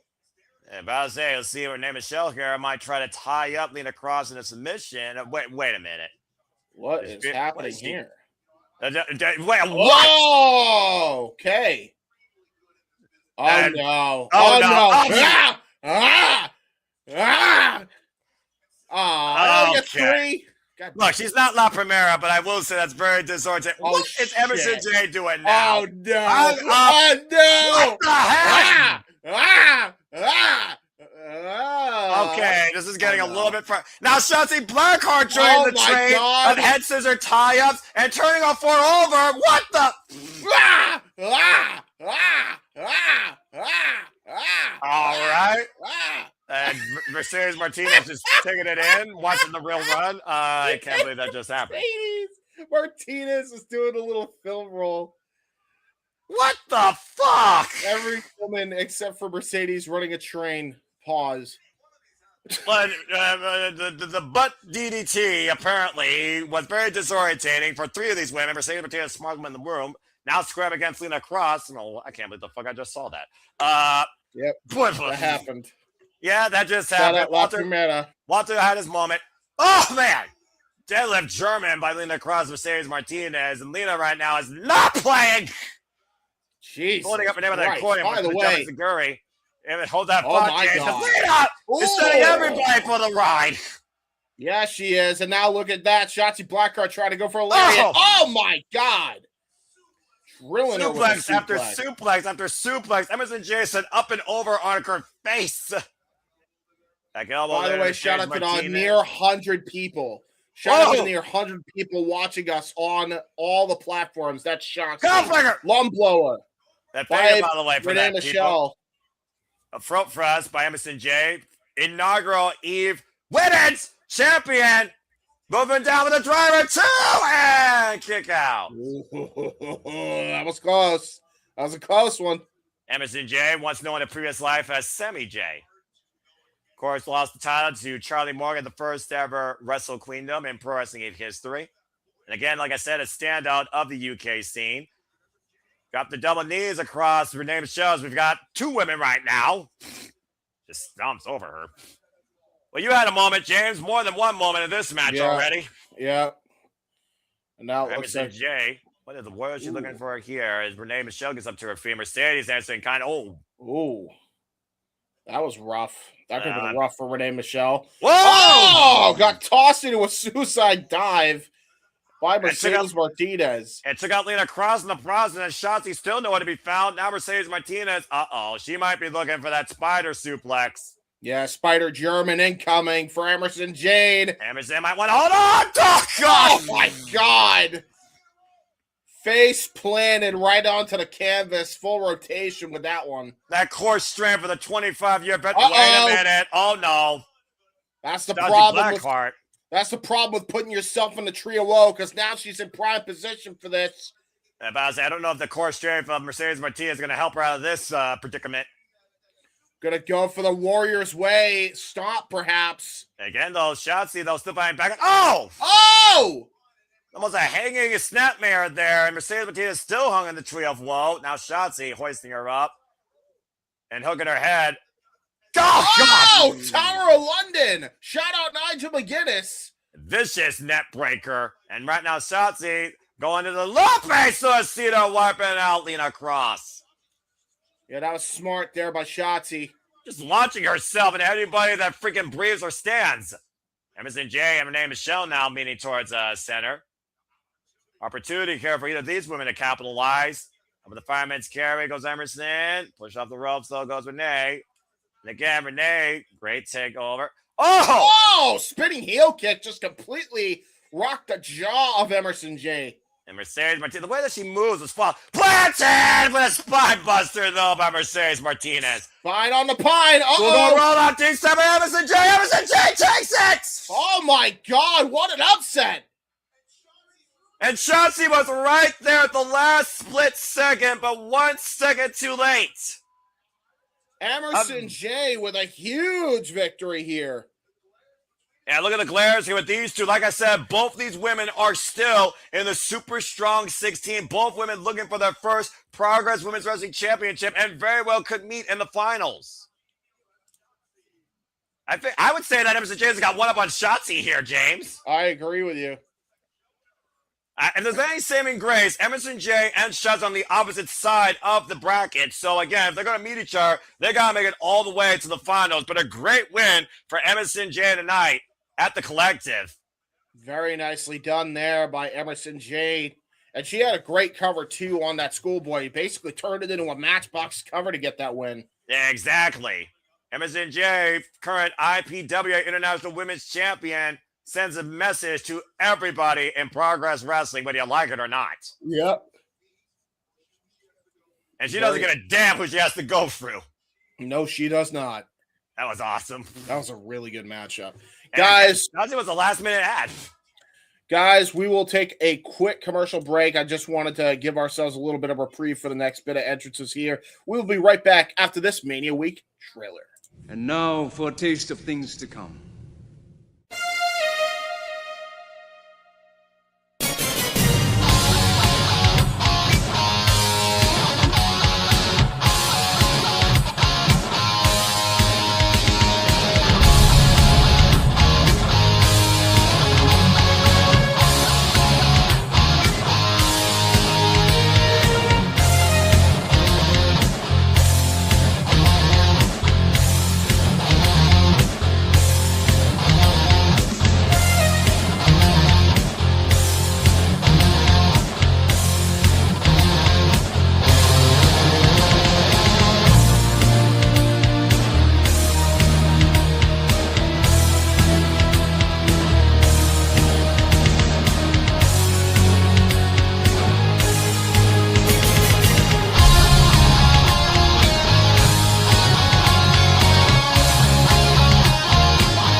As always, here at Simple Studios, as you see, not only this week alone, but 24/7, 365 all the time, we truly encompass, embrace, sub, and engage, pontificate, analyze, criticize, react, and watch along to all the wrestling. And it doesn't cost $100,000 either, but the confidence of Paul Walter Hauser to put not only this title, but $100,000 of his own money on the line against Big Damo. What the hell is he thinking? Got a death wish. That's all I could say. That's all that's all that comes to mind in my estimation when it comes to that one. That's probably accurate, but to Paul Walter Hauser's credit, he survived a longer strap match of fans bring the weapons 4-way, and he won this title in a 5-way off the former champion Simon Miller. And not to mention as well, this man has gone toe-to-toe in a very hard-hitting, hardcore fight without honor against QT Marshall in Ring of Honor. So he knows how to get dirty with the best of them, including some of the most hard-hitting, like Mance Warner and Matthew Justice in MLW as well. This man is at this point, he's a celebrity, but at this point, you might as well call him a veteran of the game now. It feels like it because the guy has such great instincts, has such great ability in the ring that you almost wonder, does he even need the plunder in the matches he's in? I think this is going to be a huge testament to see if we can see him in that type of matchup here. To your point, not every one of his matches has been a hardcore stipulation, but with Big Damo, the jury is out, especially when $100,000 you see in that briefcase is also added to the equation. To your point, he's literally held this championship now for a freaking damn year, 364 days, and this will be his 5th defense after surviving outlandish Ziggy Dice, freaking Bullet, Charles Crowley, Simon Miller, Slim J, and Mad Dog Connolly. Yeah, 100%. And Big Damo is no stranger to championship gold. The size of these two men, I just want to point that out there. They are massive. But yeah, man, like Big Damo is no stranger to gold. He himself, as he gets introduced by SoCal Val, former NXT Tag Team Champion with Eric Young. At some points, he has been world champion along with Adam Blompier, being managed by him. He was the inaugural WCPW/Defiant World Champion of its era. So he's also a former Progress World Champion and current OTT World Champion. Yep, he is no stranger in the UK scene when it comes to winning championships. Now a man without a ship per se. He is on his own, not a hired gun for anybody. And I think a motivated, nobody to control Big Damo is the most dangerous Big Damo we have. 21 years involved in the game. Paul Walter Hauser, as I said, is the Progress Proteus champion. He is the 3rd Progress Proteus champion, following Paul Robertson and Simon Miller. This title first established back in 2019. Yeah, it's a very, very recent history with the Proteus championship. It almost feels like the fuck all your own well-being championship at this point, considering who's held it and what it's been through. Might as well be a hardcore title of sorts or an open weight title of sorts. I'm just gonna put it out there, James. There's a promotion in the UK that used a kitchen sink as a championship. I'm just saying. That's true. That's valid. Paul Walterhausen squaring up. Is it trying to sumo squat him? I don't know if that's gonna work, dude. I think that was his attempt at trying to do a 3-point stance.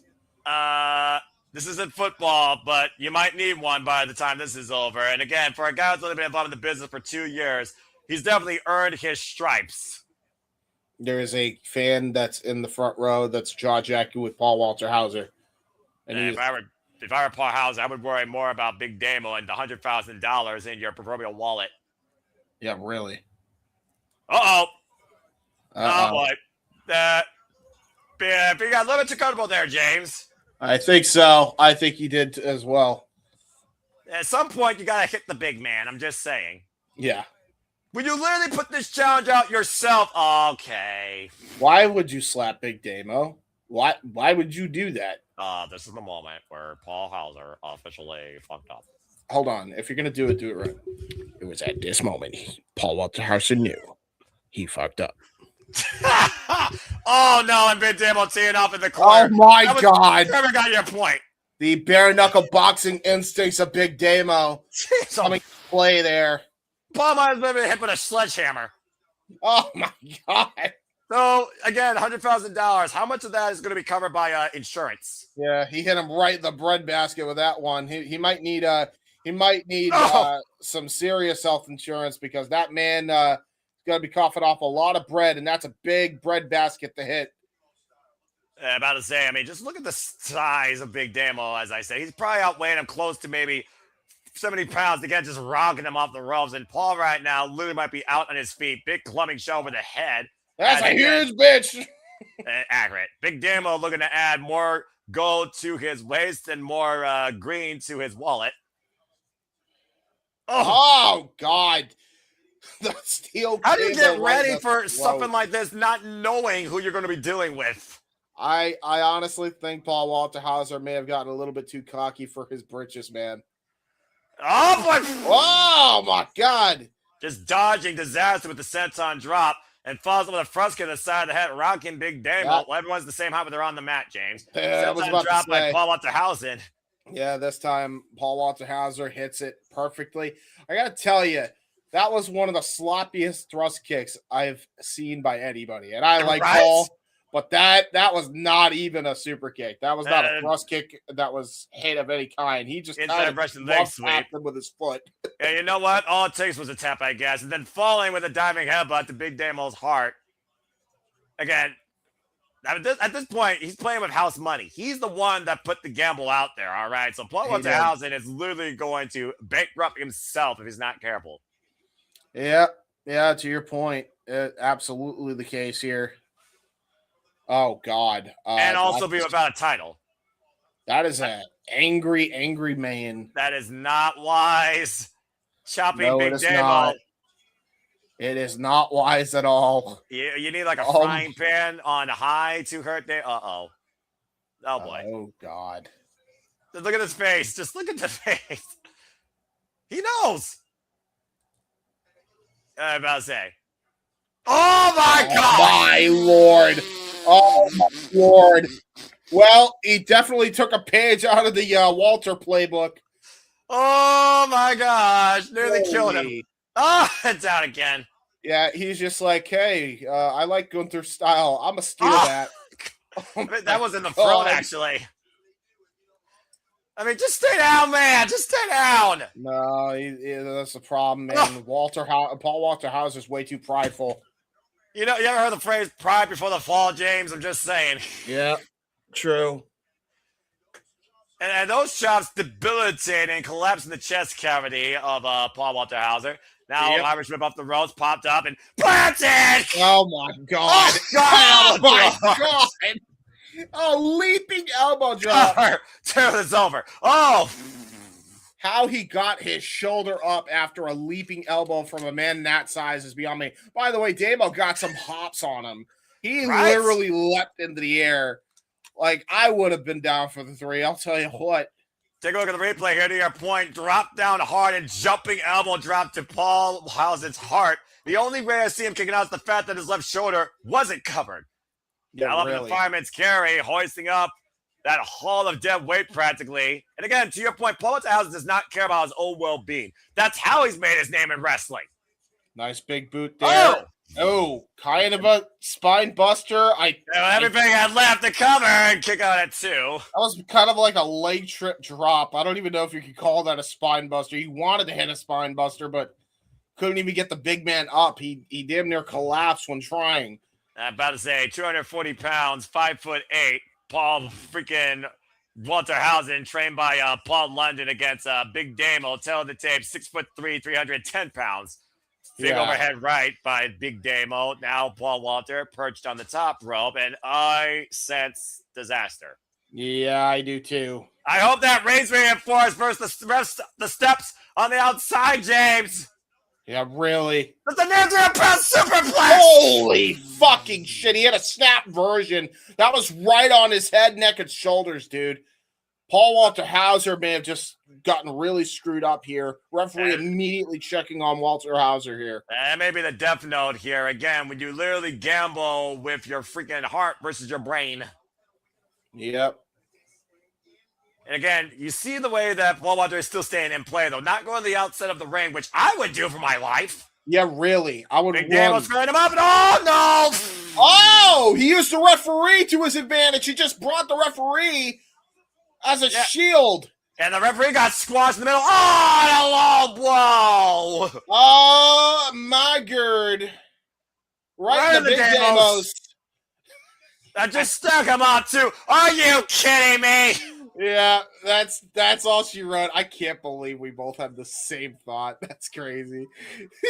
Matchbox cover after a low blow. Paul Walter Hauser survived, not wins, survives Big Damo and wins or retains the Protest Championship. And $100,000 of his own money in the process. Good job, buddy, I guess. Well, it damn sure wasn't pretty, but it still led to victory. That's one hell of a pay window. Yeah, your own pay window. About to say. How much interest he's getting back on that investment? Yeah, probably a couple $100. Oh, now he's got a microphone. How you feel? I said, fuck you. Fuck you. That was the most deadpan fuck you I've ever heard in my life, bro.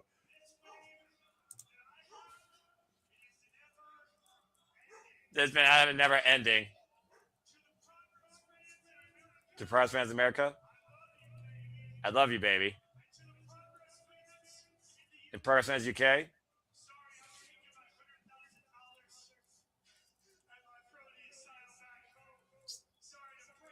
sorry to break your hearts.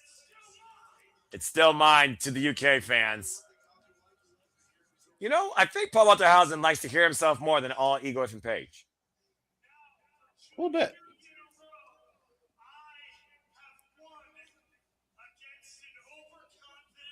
Two years in a row. One against over. Why?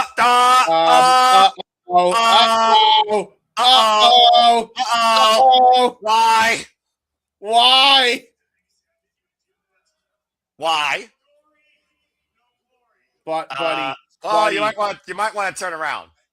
Hello. For Hauser, but Simon Miller. Jesus. You knew this was going to happen at some point again. And he's about to get tossed into the ring. Oh, no. About to say, time to face the music, Paul. Big Damo didn't come here to lose via low blow. Damo was so close to winning that title. And he literally stole it. Kick the midsection. Uh-oh. Oh, no. Oh, no. Yes, TKO. TKO incoming. Oh, no. Wasteland into the title. Oh, God.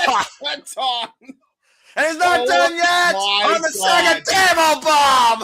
Damo bomb. Hauser crushed.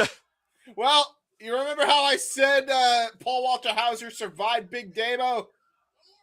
Yeah. And it's gone. Oh, no. The crowd chamber. One more. No. You masochist. No. Not again. Oh, God. And it's mega gone. Oh, my gosh. Someone get a freaking spatula and scrape Paul Walter Hauser off the mat. Paul Walter Hauser's dead. Somebody call his parents. Somebody get the body. Well, until later, as we got some over the microphone. Pray for the Buffalo good attendance. I think we're even. Wait. Except for one fig. He's got $100,000, right? Oh, shit. Where's the money? Oh, no. Wait. Is he actually going to... Wait, this is you're committing theft. This is grand larceny. Hey, theft! You're accomplice to a crime. You can't help him. I mean, I think Damo earned it. This is grand larceny. That's $100,000 in that suitcase. Uh-oh. Wait, what? I mean, he came all his way.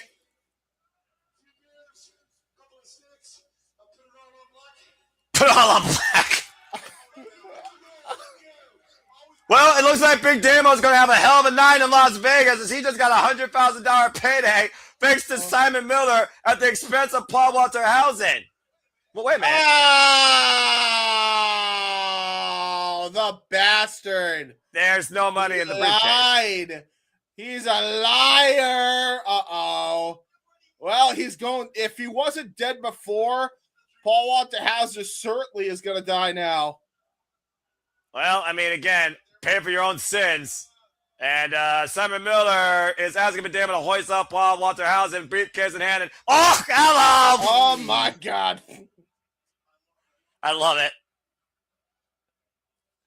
Oh, my gosh. Oh, God. Oh, he's going to sit on him?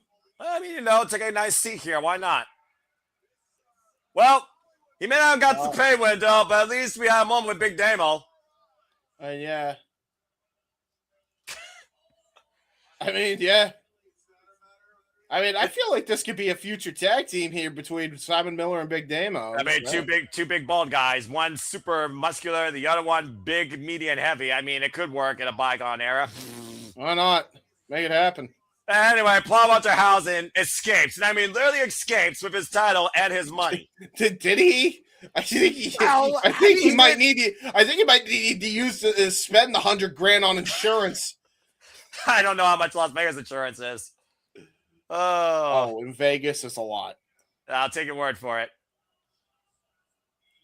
At least he can still walk on his own 2 feet. I wouldn't get too comfortable with that. I don't think we're done by a long shot. He's still got a lot to go, I'm sure, in Las Vegas. Poor Speaking guy. of, since we're talking about bald people, shout out to Carlos Estrada from the Wrestle Collective. Shout out C to the Low 77. Oh, you can check him out on the Raw review and also Wednesday Night Chaos. After Raw and after Dynamite, where he reviews both the Monday and Wednesday shows. Go do. There you go.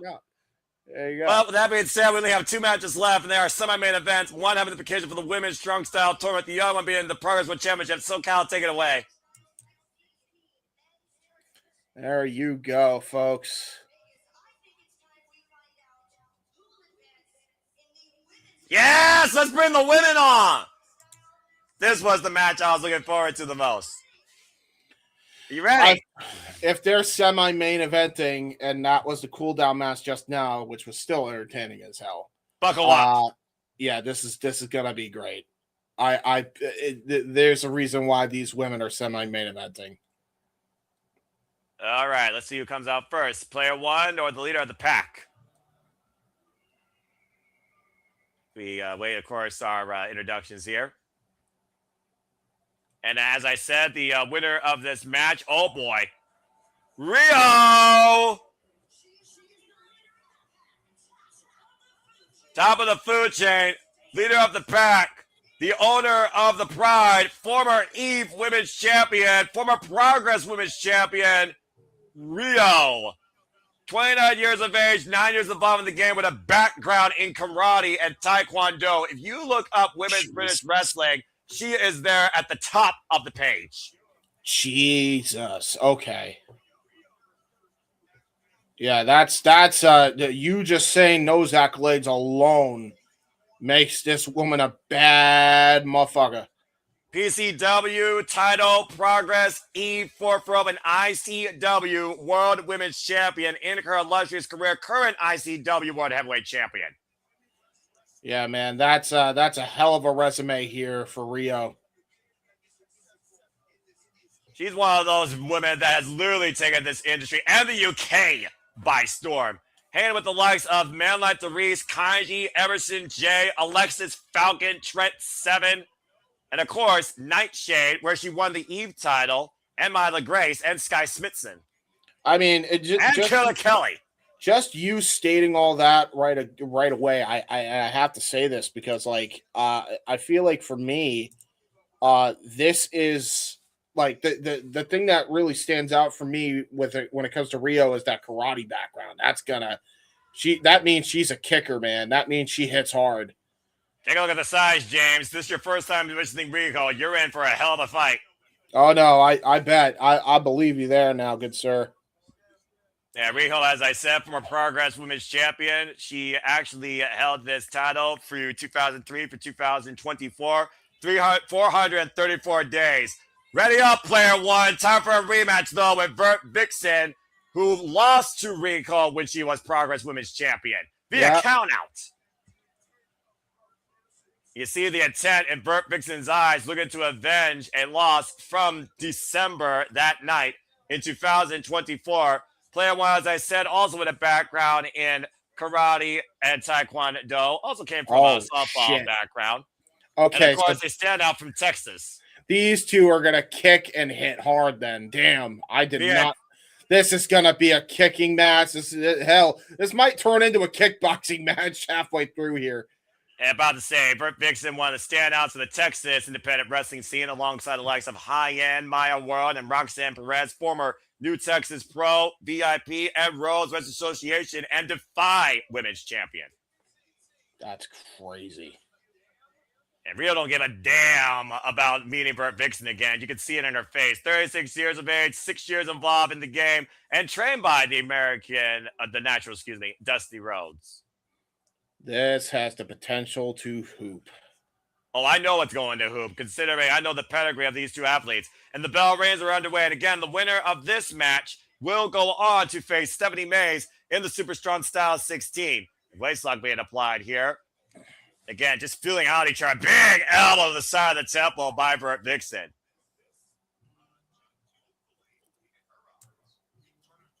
And of course, Vert Vixen and Rico looking for the big win here, much like Leo Rush. Again, it's the first ever Women's Strong Style 16 tournament, though. The side headlock being applied here by Rico. Sup, Safet? Good to see us, Safet, in the chat. Of course, Rio coming off a great win, by the way, on Bruised and Battered in Pro Wrestling Eve just recently. And Session Marfa Martina may want to watch out because this line may want her prize possession back sooner rather than later. Right now, both women on the apron here. This is dangerous. Uh-oh. Oh, no. Oh, my God. Mossy looking for the package power driver on the This apron. early? About to say, you see the way the leverage on the road. Swing and a miss, and Vert Vixen caught it. Okay. Oh, God. Oh, my God. Just immediately drilled into the apron. With I told you about the suplex. rivalry. So, I mean, Yeah, no love there's lost with these two. not at all. Oh! Vicious drop kick, shotgun drop kick by Rhio. Follow-up knee strike in the corner. As I said, the last time they met each other was on opposite sides in a 6-woman tag in 2025. Oh! There's an Last year in explosive April. suplex by In Las Rhio. Vegas, ironically enough. Yeah. Drop kick, follow-up. cover, 2 count only. Not too bad. Both of these women are also to blame for last year in Vegas for the Progress Women's title in a 3-way that Nina Samuels was able to escape. Of the fireman's carry. Possibly looking for Death Valley driver, got countered. And Riho right following the corner, sidestep by Vert Vixen. And Vert Vixen right now with the waist like a German. Jesus, short range German as well by Vert Vixen. And Vert Vixen falling through. Big kick in the corner. God. She got all of that Yakuza kick and now going to go for, trio woe perhaps. I don't like the looks of this. Big woman, as I talked about before. Right now, Rico not looking in the best shape when they are going here. No, she's getting mollywopped here by Vert Vixen. Oh, my Vixen God. picking up Oh, my speed, God. Baseball slide. Oh, my God, right to the mush. And Riho coming off the win against Emersyn J and a recent defense of the ICW Welterweight Championship against Leighton Buzzard. And there's the cover, hook of the leg, and a 2 count. I don't think, though, that Rico is anywhere near done yet, but you can tell how spiteful Vert Vixen has been, showing a new side of her tonight, it feels like. Yeah, no question about it. Man, she's a woman on a mission here. I would love to see Vert Vixen challenge Chris Statlander for the Eve International Oh, my Championship. God. I'm just saying. Yeah, that would be a good one. We got to call an Eve show, too. I wish there was one around this time, too. Well, they just had one on April 10th, so go follow Pro Wrestling's YouTube channel, become a member today, and let's definitely do it. Oh, God, what a vicious elbow. Throwing up the ropes. And hard to count. Oh, snap Michinoku driver there by Vixen. Side press 2 counts. Yeah, got the hook to the far leg. That was a great cover. That was all hard for Rhio to be able to kick out of that because her back of her head landed hard off the canvas. That Michinoku driver was flush. Dead set on ending Rico's chance of becoming Progress Women's Champion again and getting a long overdue, sought after, vengeful win. That's Vert Vixen for you. Vert Vixen, of course, who's traveled and wrestled all over the world, whether Japan, Ring of Honor, whether Texas, America, you name it, she's been there. A standout from the Texas independent scene. Former Spark Joshi champion, North Pacific. And they clearly don't like each other. There is no love here. There is no sportsmanship. That's been completely completely established in the early going here. And big boot again, but the heart, though, of the lion is Rhio driven down the outside of the ring. And Vert Vixen right now thinking our next game plan. At this point, I don't even think you can call her player one. I think she might be the final boss as she goes for a Lope Suicida. Got all of it. Nicely done there by Vert Vixen. Vert Vixen looking to become literally the head of the pack. And now Vert's got to send Rhio back inside here. Yep. Taunting the crowd here. Jaw-jacking with a fan in the front. What's Rhio now? Oh! Lope of her own! And again, that's the danger you take when you don't take advantage of Rhio when you have a moment. It is power personified when it comes to this heavyweight. Yeah, Vixen just got completely rocked by Rhio there. And now she's going to toss her back into the ring. Well, what happens when you turn your back against a lion when you literally don't know if you're the prey or the predator at this point? Now, Rhio going up to the top rope. Oh, boy. Oh, man, this is dangerous. We've seen a couple of people slip off the top. Incoming missile! Oh, my God! Yeah, the problem, though, with that missile drop kick is you land really hard on your back when you hit it like that. That's why you see some people do a rotation because that avoids damage to the spine. And to your point, you see the way that Rhio is unable to capitalize, putting all of her body force into that drop kick and landing hard on her back. But Vert Vixen was literally driven to the other side of the ring. Rhio, by the way, is a two-time Progress Women's Champion. She lost the title October 2025 to Ray Leverkusen, who is now, of course, WWE. And now both remain center inside the ring. Who's going to face Alexis Falcon? Two bulls just charging at each other here. When they spend anything less, high kick by Rhio. Discus elbow by Vert Vixen. Just drops Rhio down to the canvas. And right now, this is open up wide for Vert Vixen to follow up here. Hoisting Rhio, snap German. Vert Vixen in the driver's seat here. I'm not sure whose health bar is lower, though, at this point. And now possibly looking for it. Oh, Shining Wizard got all of it. I was about to say, you know that she's smart. She didn't go for the cover that time, knowing that's not enough. Hoisting her up. Burton! Blue Thunder bomb! To Vert kick her 2.5. Oh, my God. That was all hard by Rhio. I state that because she actually covered the shoulder that she used to kick out of. I don't know if that was on instinct or if she actually wanted to show that she's tough as nails, but... Yeah, pinpoint accuracy to the jawbone with that knee and a follow-up modified Blue Thunder Bomb for the near fall. To your point, pressure on the shoulder that she used to kick out. Yep. Driving uppercut by Rhio, though, as Vert Vixen was ascending the ropes here. And neither of these women are landing up, and I freaking love it. No, and as it should be.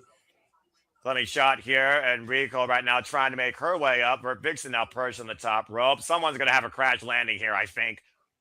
Oh, Jesus. What a headbutt there by Rhio. Just completely rocked Vert on the top rope. Oh, no. Oh, shit. Did I mention that one of her inspirations is Samoa Joe? Well, it shows now Muscle Buster incoming. With one hand! Are you kidding me? Just walking around with Vert Vixen, foot up like an accordion! Oh, my God. She got all of it. And a Rhio going for the cover to advance and kick out 2.5 by Vert Vixen. Jesus Christ.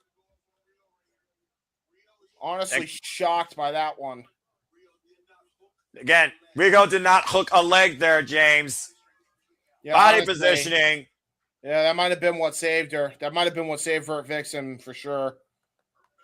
Yeah, about to say, Vert Vixen's bell got rocked now. Now who's the worst for it? Once again, possibly looking for that package pile driver now is Rhio. Vert Vixen, though, going down to the knee, changing her base. Smart move to avoid being deadlifted there. And Rhio, though, just pounding away at her challenger. No, Rhio again looking for the package pile driver. And Vert Vixen making sure she can't hook her. Back body drop. Yeah, great counter there. Body drop. Fantastically done here. Both these women trying to change combination of offense together here, but again, also exchanging a lot of energy. Runs to the boot of Rhio from the opposite side. Vert Vixen looking forward again. Vert Vixen able to avoid collision with the second turnbuckle. And Rhio breaks for the banner of the axe handle and flies through with a cross body. Very nicely done here. And this might be what she needs to finally put Vert Vixen down. Is this her finishing move? Up in the fireman's carry, hoisting up Vert, trying to fight out of it, though. And again, look at the way Proteus is still trying to kick out of this hold. And it's Hiroshi! Got all of it. Cover! 2 is enough! No, it's not! You saw the way that Proteus was trying to kick with her legs the entire time she was in that hold, James, and I think that helped a little bit on the impact of the Ushigoroshi. I think so. I think that's exactly what that was. Yeah. I think that was intentional. And right now, the lower body strength trying to come into play, and Rico's still favoring the small of her lower back.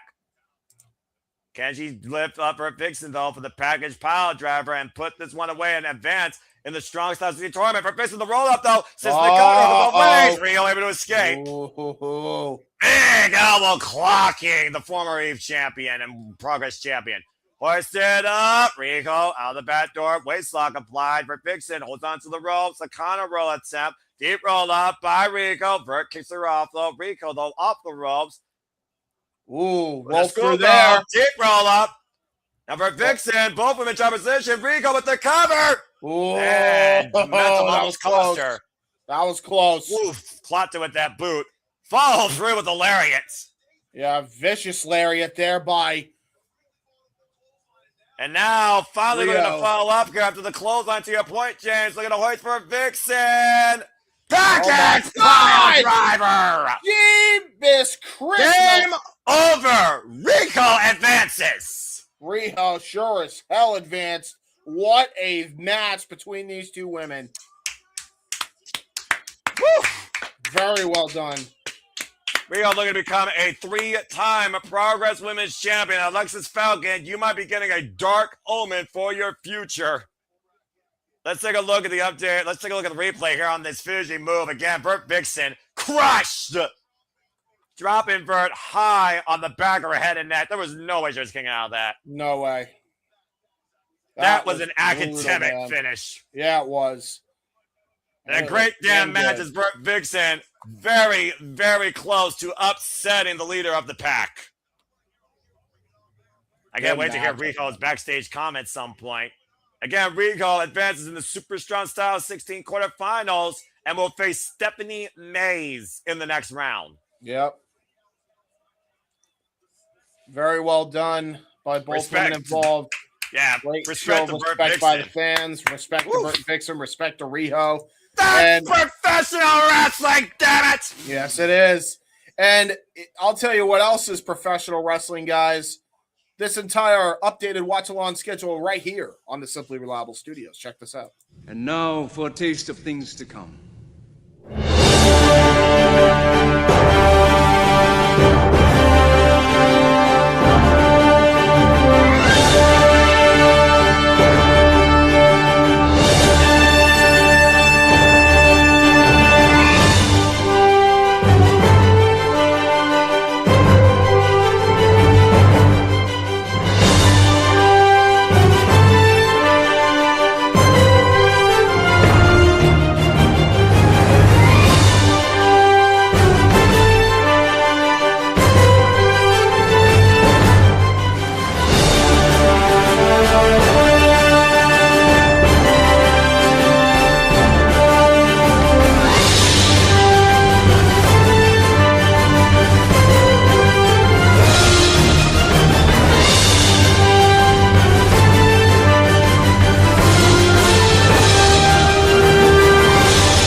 And truly, here, as you see in that trailer, the Simply Reliable Studios, we encompass, embrace, celebrate, engage, pontificate, analyze, criticize, and react to all the wrestling. And I hope you all have had an incredible time with the Progress Wrestling Show here tonight as we get ready now for our Main event! And shout out to Walter Cruz. We got a picture with Lena Kross at the Collective right now as we speak. There you go. Forward here and they enjoy the festivities at the Horseshoe. James, this is it. It's time for the Progress World Championship match. There you go, my friend. Good to see that, man. Good to see Walter and JJ having a good time there. Absolutely. I hope they continue to have the good times roll forward to them. And I hope that you all continue to follow us here and may the good times continue to roll forward with all of you that continue to watch in with us as we have Michael Oku with his muse, the lovely Amira, who just came off a great match challenging Lescus Falcon for the Representative British Women's Heavyweight Championship. Watch your step. Heavyweight Championship, losing effort though. Of course, literally accompanying this man. And of course, Michael Oku, the king of the half crab, ready to play and looking to become a Progress World Champion against a man that has yet to beat him in singles action. This is going to be a hell of a match, man. These two are world-class wrestlers, world-class athletes. They know what they need to do to win a big match here.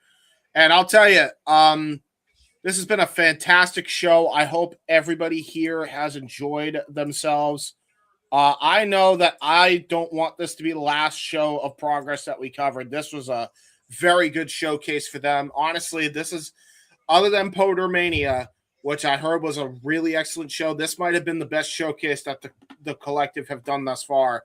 Not the Wrestle Collective, the GCW Collective. I got you. And again, just to bring it up to speed, we of course saw Emersyn J steal a win in the Fatal 5-Way. Your boy Summer Miller gave you the ups and got the better of Danny Jones. We saw Leo Rush advance in the Super Strong Style 16 men's tournament against Easton Allen. And we just saw Rico somehow once again finish a very game evolved Vert Vixen, who still needs to upgrade her tributes apparently to beat the leader of the pack as she moves forward in the Super Strong Style 16 women's tournament. And we saw Subculture get the better of Kuro and LJ Cleary. And we saw Paul Hauser escape with his money and his title at the expense of Big Damo. As we get ready now for our main event for the Progress World Championship, a title that Michael Oku has yet to hold, as Michael Oku has been the defining face of Rev Pro. And you know he's coming out with his number one hit. When I say 0-1, you say 2-1. 0-1. 2-1. I'm about to say, I dig on this groove. And of course, he is the current Progress World Champion now for 234 days. Tonight will mark officially, again, the fact that he's facing somebody he hasn't beaten, though. I don't know if it's going to be his last one. But this is actually his 13th defense of the title, accompanied by Brody Lee Jr. No microphone in hand, by the way. I find that interesting. Man like Dereiss not coming out with a microphone, opting to come in with a serious vibe here as a champion. I think he realizes the seriousness against this man here, especially if he's not gotten a win against Michael Oku. No, he hasn't. This is their fourth singles encounter. I'll give you more to tell the table about that here in a moment. That's, of course, why he's been the Progress World Champion, beating Charlie Sterling, Tommy Tanner, Robbie X, Carol Noor, and Kid Lycos in his most recent defense. Now he's got the microphone. Well, never mind. You were saying?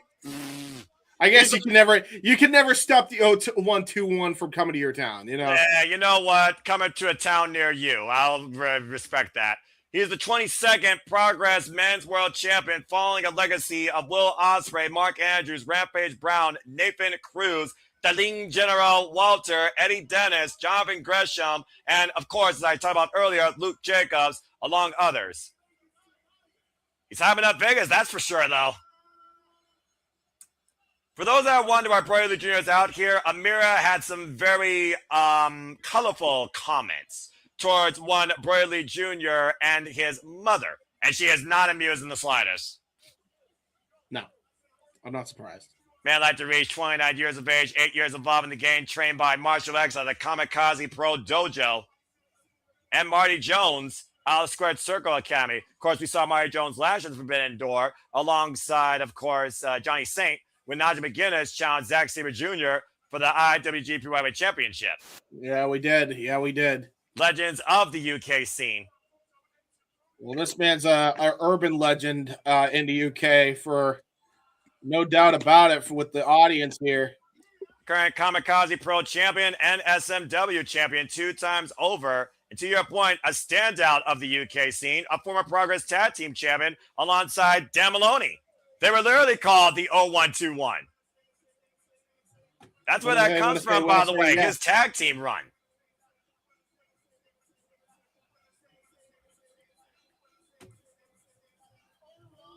Two one. All right. That was a pretty banging entrance. Well, again, one-upsmanship has played in favor heavily of the champion versus the challenger. It's going to be an awesome matchup between these two, man. I'm so looking forward to this. Well, we'll see how you feel when the bell rings. Bringing UK drill rap to the UK strip here. UK drill rap. That's what I mean, he is. He's a drill rapper, right? Got that flow.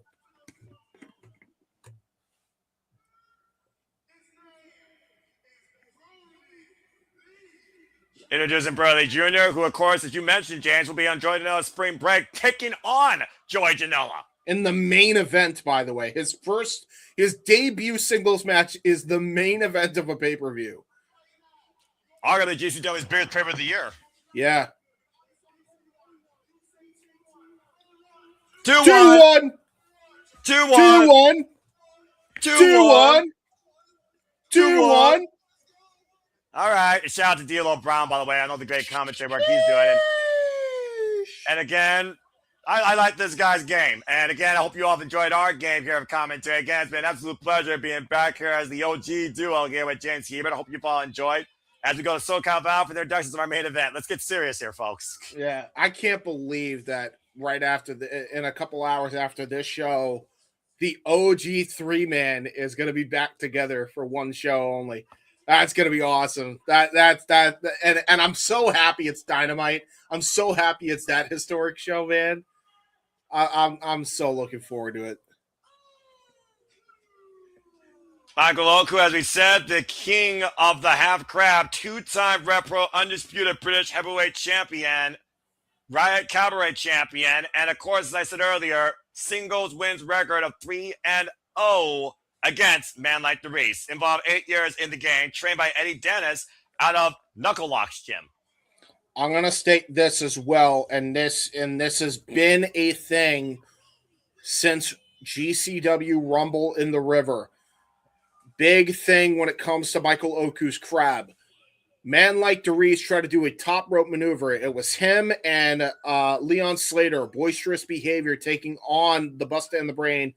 GCW tag titles were not on the line. They would have been had they not lost to the Brothers of Construction. But in that match, man like Dereiss actually tweaked his knee because of the ropes being wet from the rain earlier on in the venue. It was an outdoor venue. Ever since that happened, that knee has been giving him fits. He's still been able to wrestle. He's still been able to defend the title. But ever since that injury, he's legitimately have been hobbling on that knee. And I don't think it's been 100% since that match. So I think that's going to be a prime target for Michael Oku, especially using that half crab. And of course, Michael Oku, the first time these two men met each other one-on-one. Okay, getting a little bit volatile here. Whoa. Was 2021, and the last time they met each other was. I want to see Amira versus Brody Lee Jr. That's the match I want to see. You want to see a kid get assaulted? I want to see. Hey, listen, it's a woman versus a kid, but it's a boy, so it evens out. I guess. I mean, I'm about to say, if I'm Amira, I'm going after Brody Lee Jr. and spicking his ass. The fact that he's even in this match. Anyway, hey, you can't say that nowadays. You can't say that nowadays. Oh, that's right, because appearances of playing a child apparently is considered a crime. It is. It is now. Pathetic. There's ways to do it that you don't need to use physical. Yeah, I'm not going there. Progress World Championship on the line here. Here we go. The last week's two-major was literally last month at Red Pro High Stakes, and Michael Oku won. No, oh my God! We're not wasting any damn time. Okay, he ran with a shotgun drop kick in the corner, and already on the top row with a vicious spin like frog splash. The cover. Are you kidding me? Oh my God! Two. Whoa! Michael Oku almost just caught man like Dereiss completely off guard there. Oku was going for the kill shot. Yeah, he was. That was instant, and that completely just turned the tide in Michael Oku's favor, dude. Holy.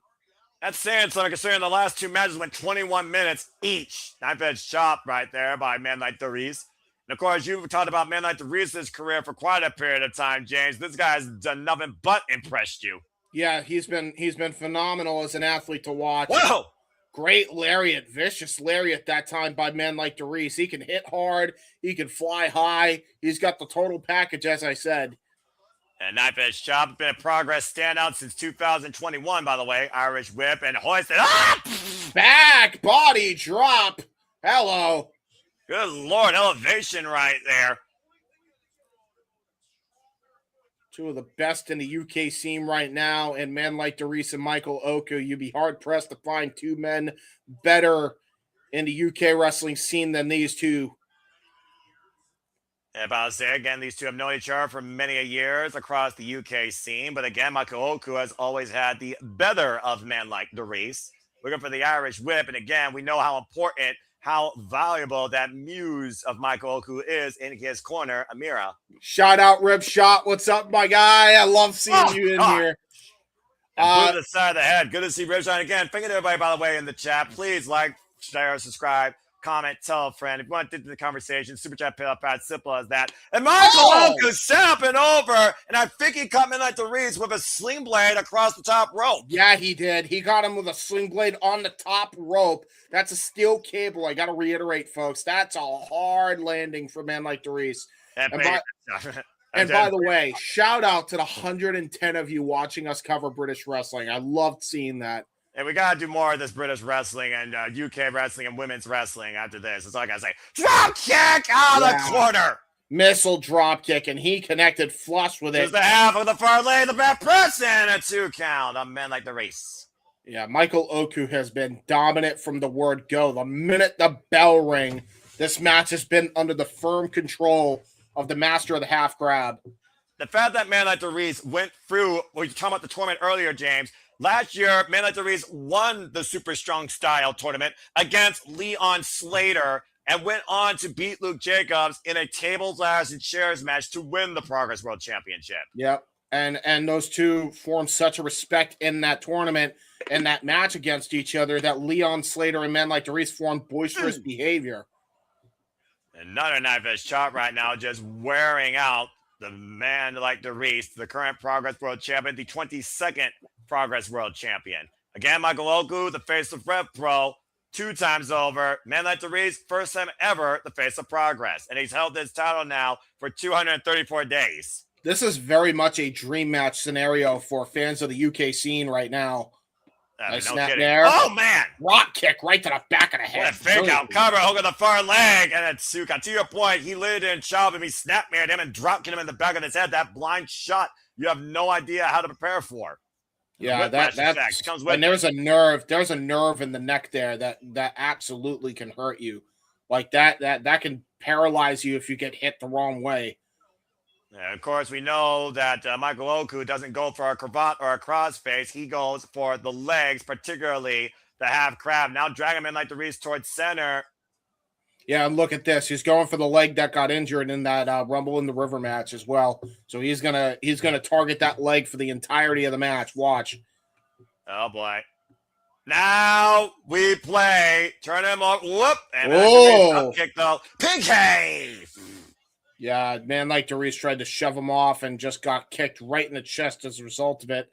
Now look at the rethink his strategy. Man Dereiss come back in with the chop. And again, man like Dereiss not looking to once again be another statement in the career of Michael Oku, looking for his first singles win against this man. A sidestep out of the corner, up on the second rope, and it's big blockbuster. Yeah, right off the second rope. Great blockbuster, great execution there by man like Dereiss.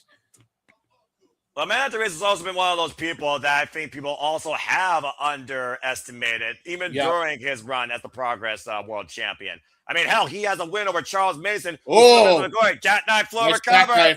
Reversal by man like Dereiss now. Deep roll up. Michael Oku now both man tower position. Center of the ring. Flash grab at a time. Kick out at 2.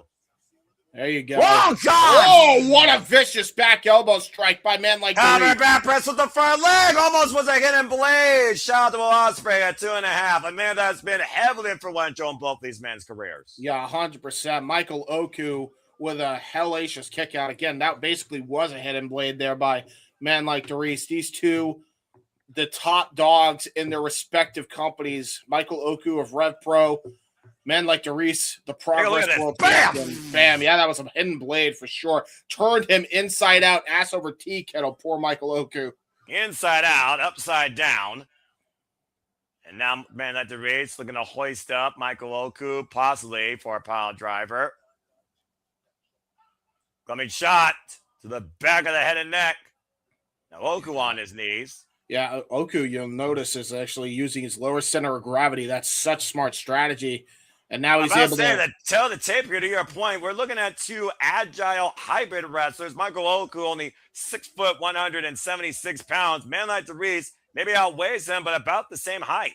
Yeah, 200 pounds actually. Yeah, it's really not that big of a difference with these two. Locks the arm. Big elbow. Overhead parry. Oh, wow. Man Like Dereiss knows somehow German suplex release. Great Good German Lord. suplex release. Here we go. Drop kick. Good drop kick by Michael Oku. Uh-oh. Half crab coming up here. Now we play. No, not yet. Rebound off the ropes. Wait for the PK again. Man Like Dereiss, the kip up, escape, catch him. Cut out nowhere, spiked him on his head. Yeah, he did. Jesus Criminy. And Amira can't believe it. This is a contest, folks. Both men down after that sudden blitz of offense. Best match that I have seen this week by far. I have not gone back and watched Protomania. I do plan on doing that, but of the shows I watched, this is the best by a country mile. This has been fantastic. You're talking about, of course, the injury of Man Like Dereiss. For all we know, there could be a vulnerability somewhere. Man Like, wait a minute. Now, Brother Jr. handed Man Like Dereiss the championship. Man Like Dereiss saying, listen, man, I can't do that like that. Now, Amira taking the Progress Championship. Talent hand again. Brother Jr. might just cost Man Like Dereiss as Oku had a drop kick and a splash of water. Amira, the disrespectful brat. Yeah. Okay. There's problems here, man. Yeah. You know, Brody Lee, you need to realize your age, kid. Now staring down Amira and Michael Oku. Are you serious?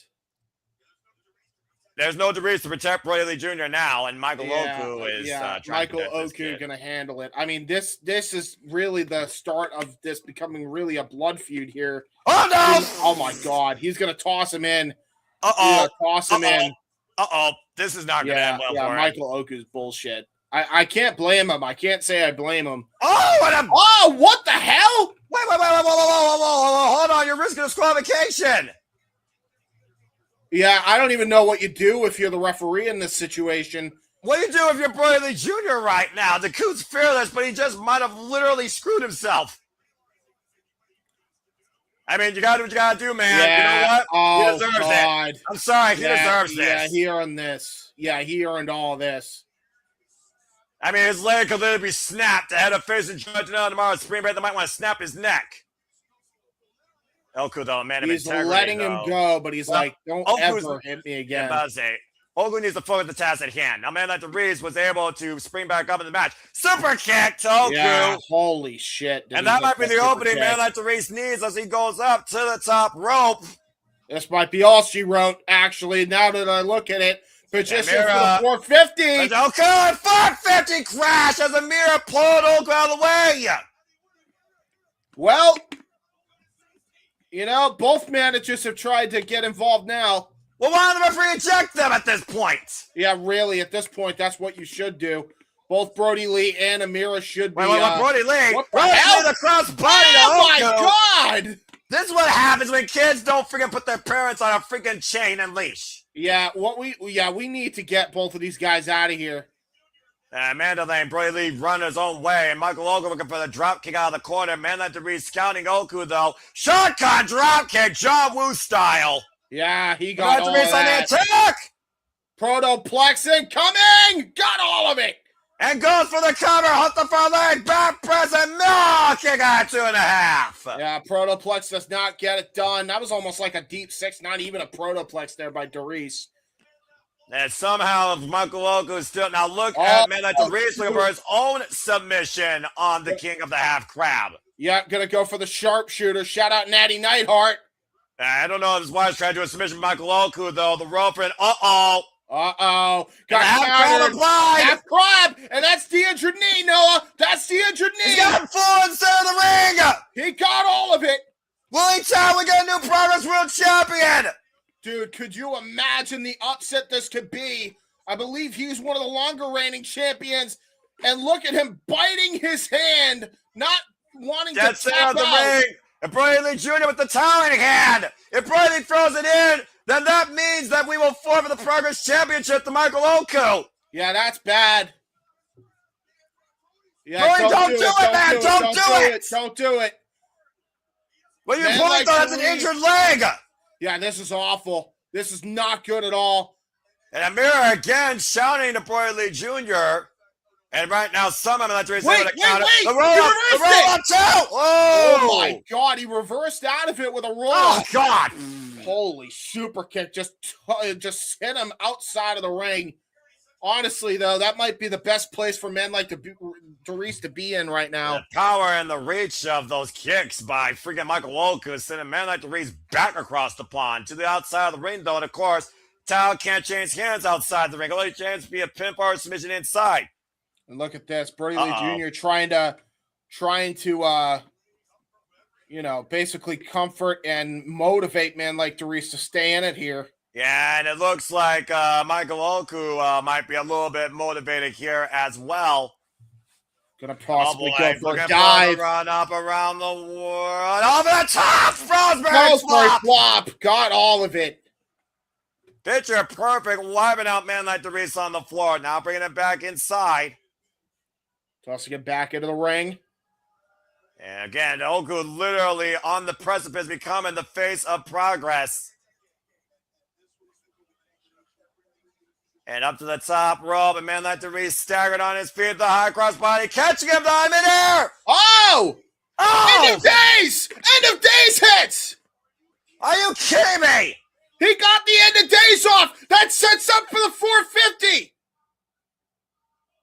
The man like Dereiss connects flush!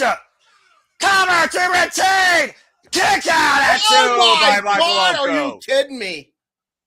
Once again, staying on the attack. Pile driver! Cactus driver hits! Cover hooks the far leg and no! Kick out again! Oh my God, what does Dereiss have to do? Possibly looking for sharpshooter now.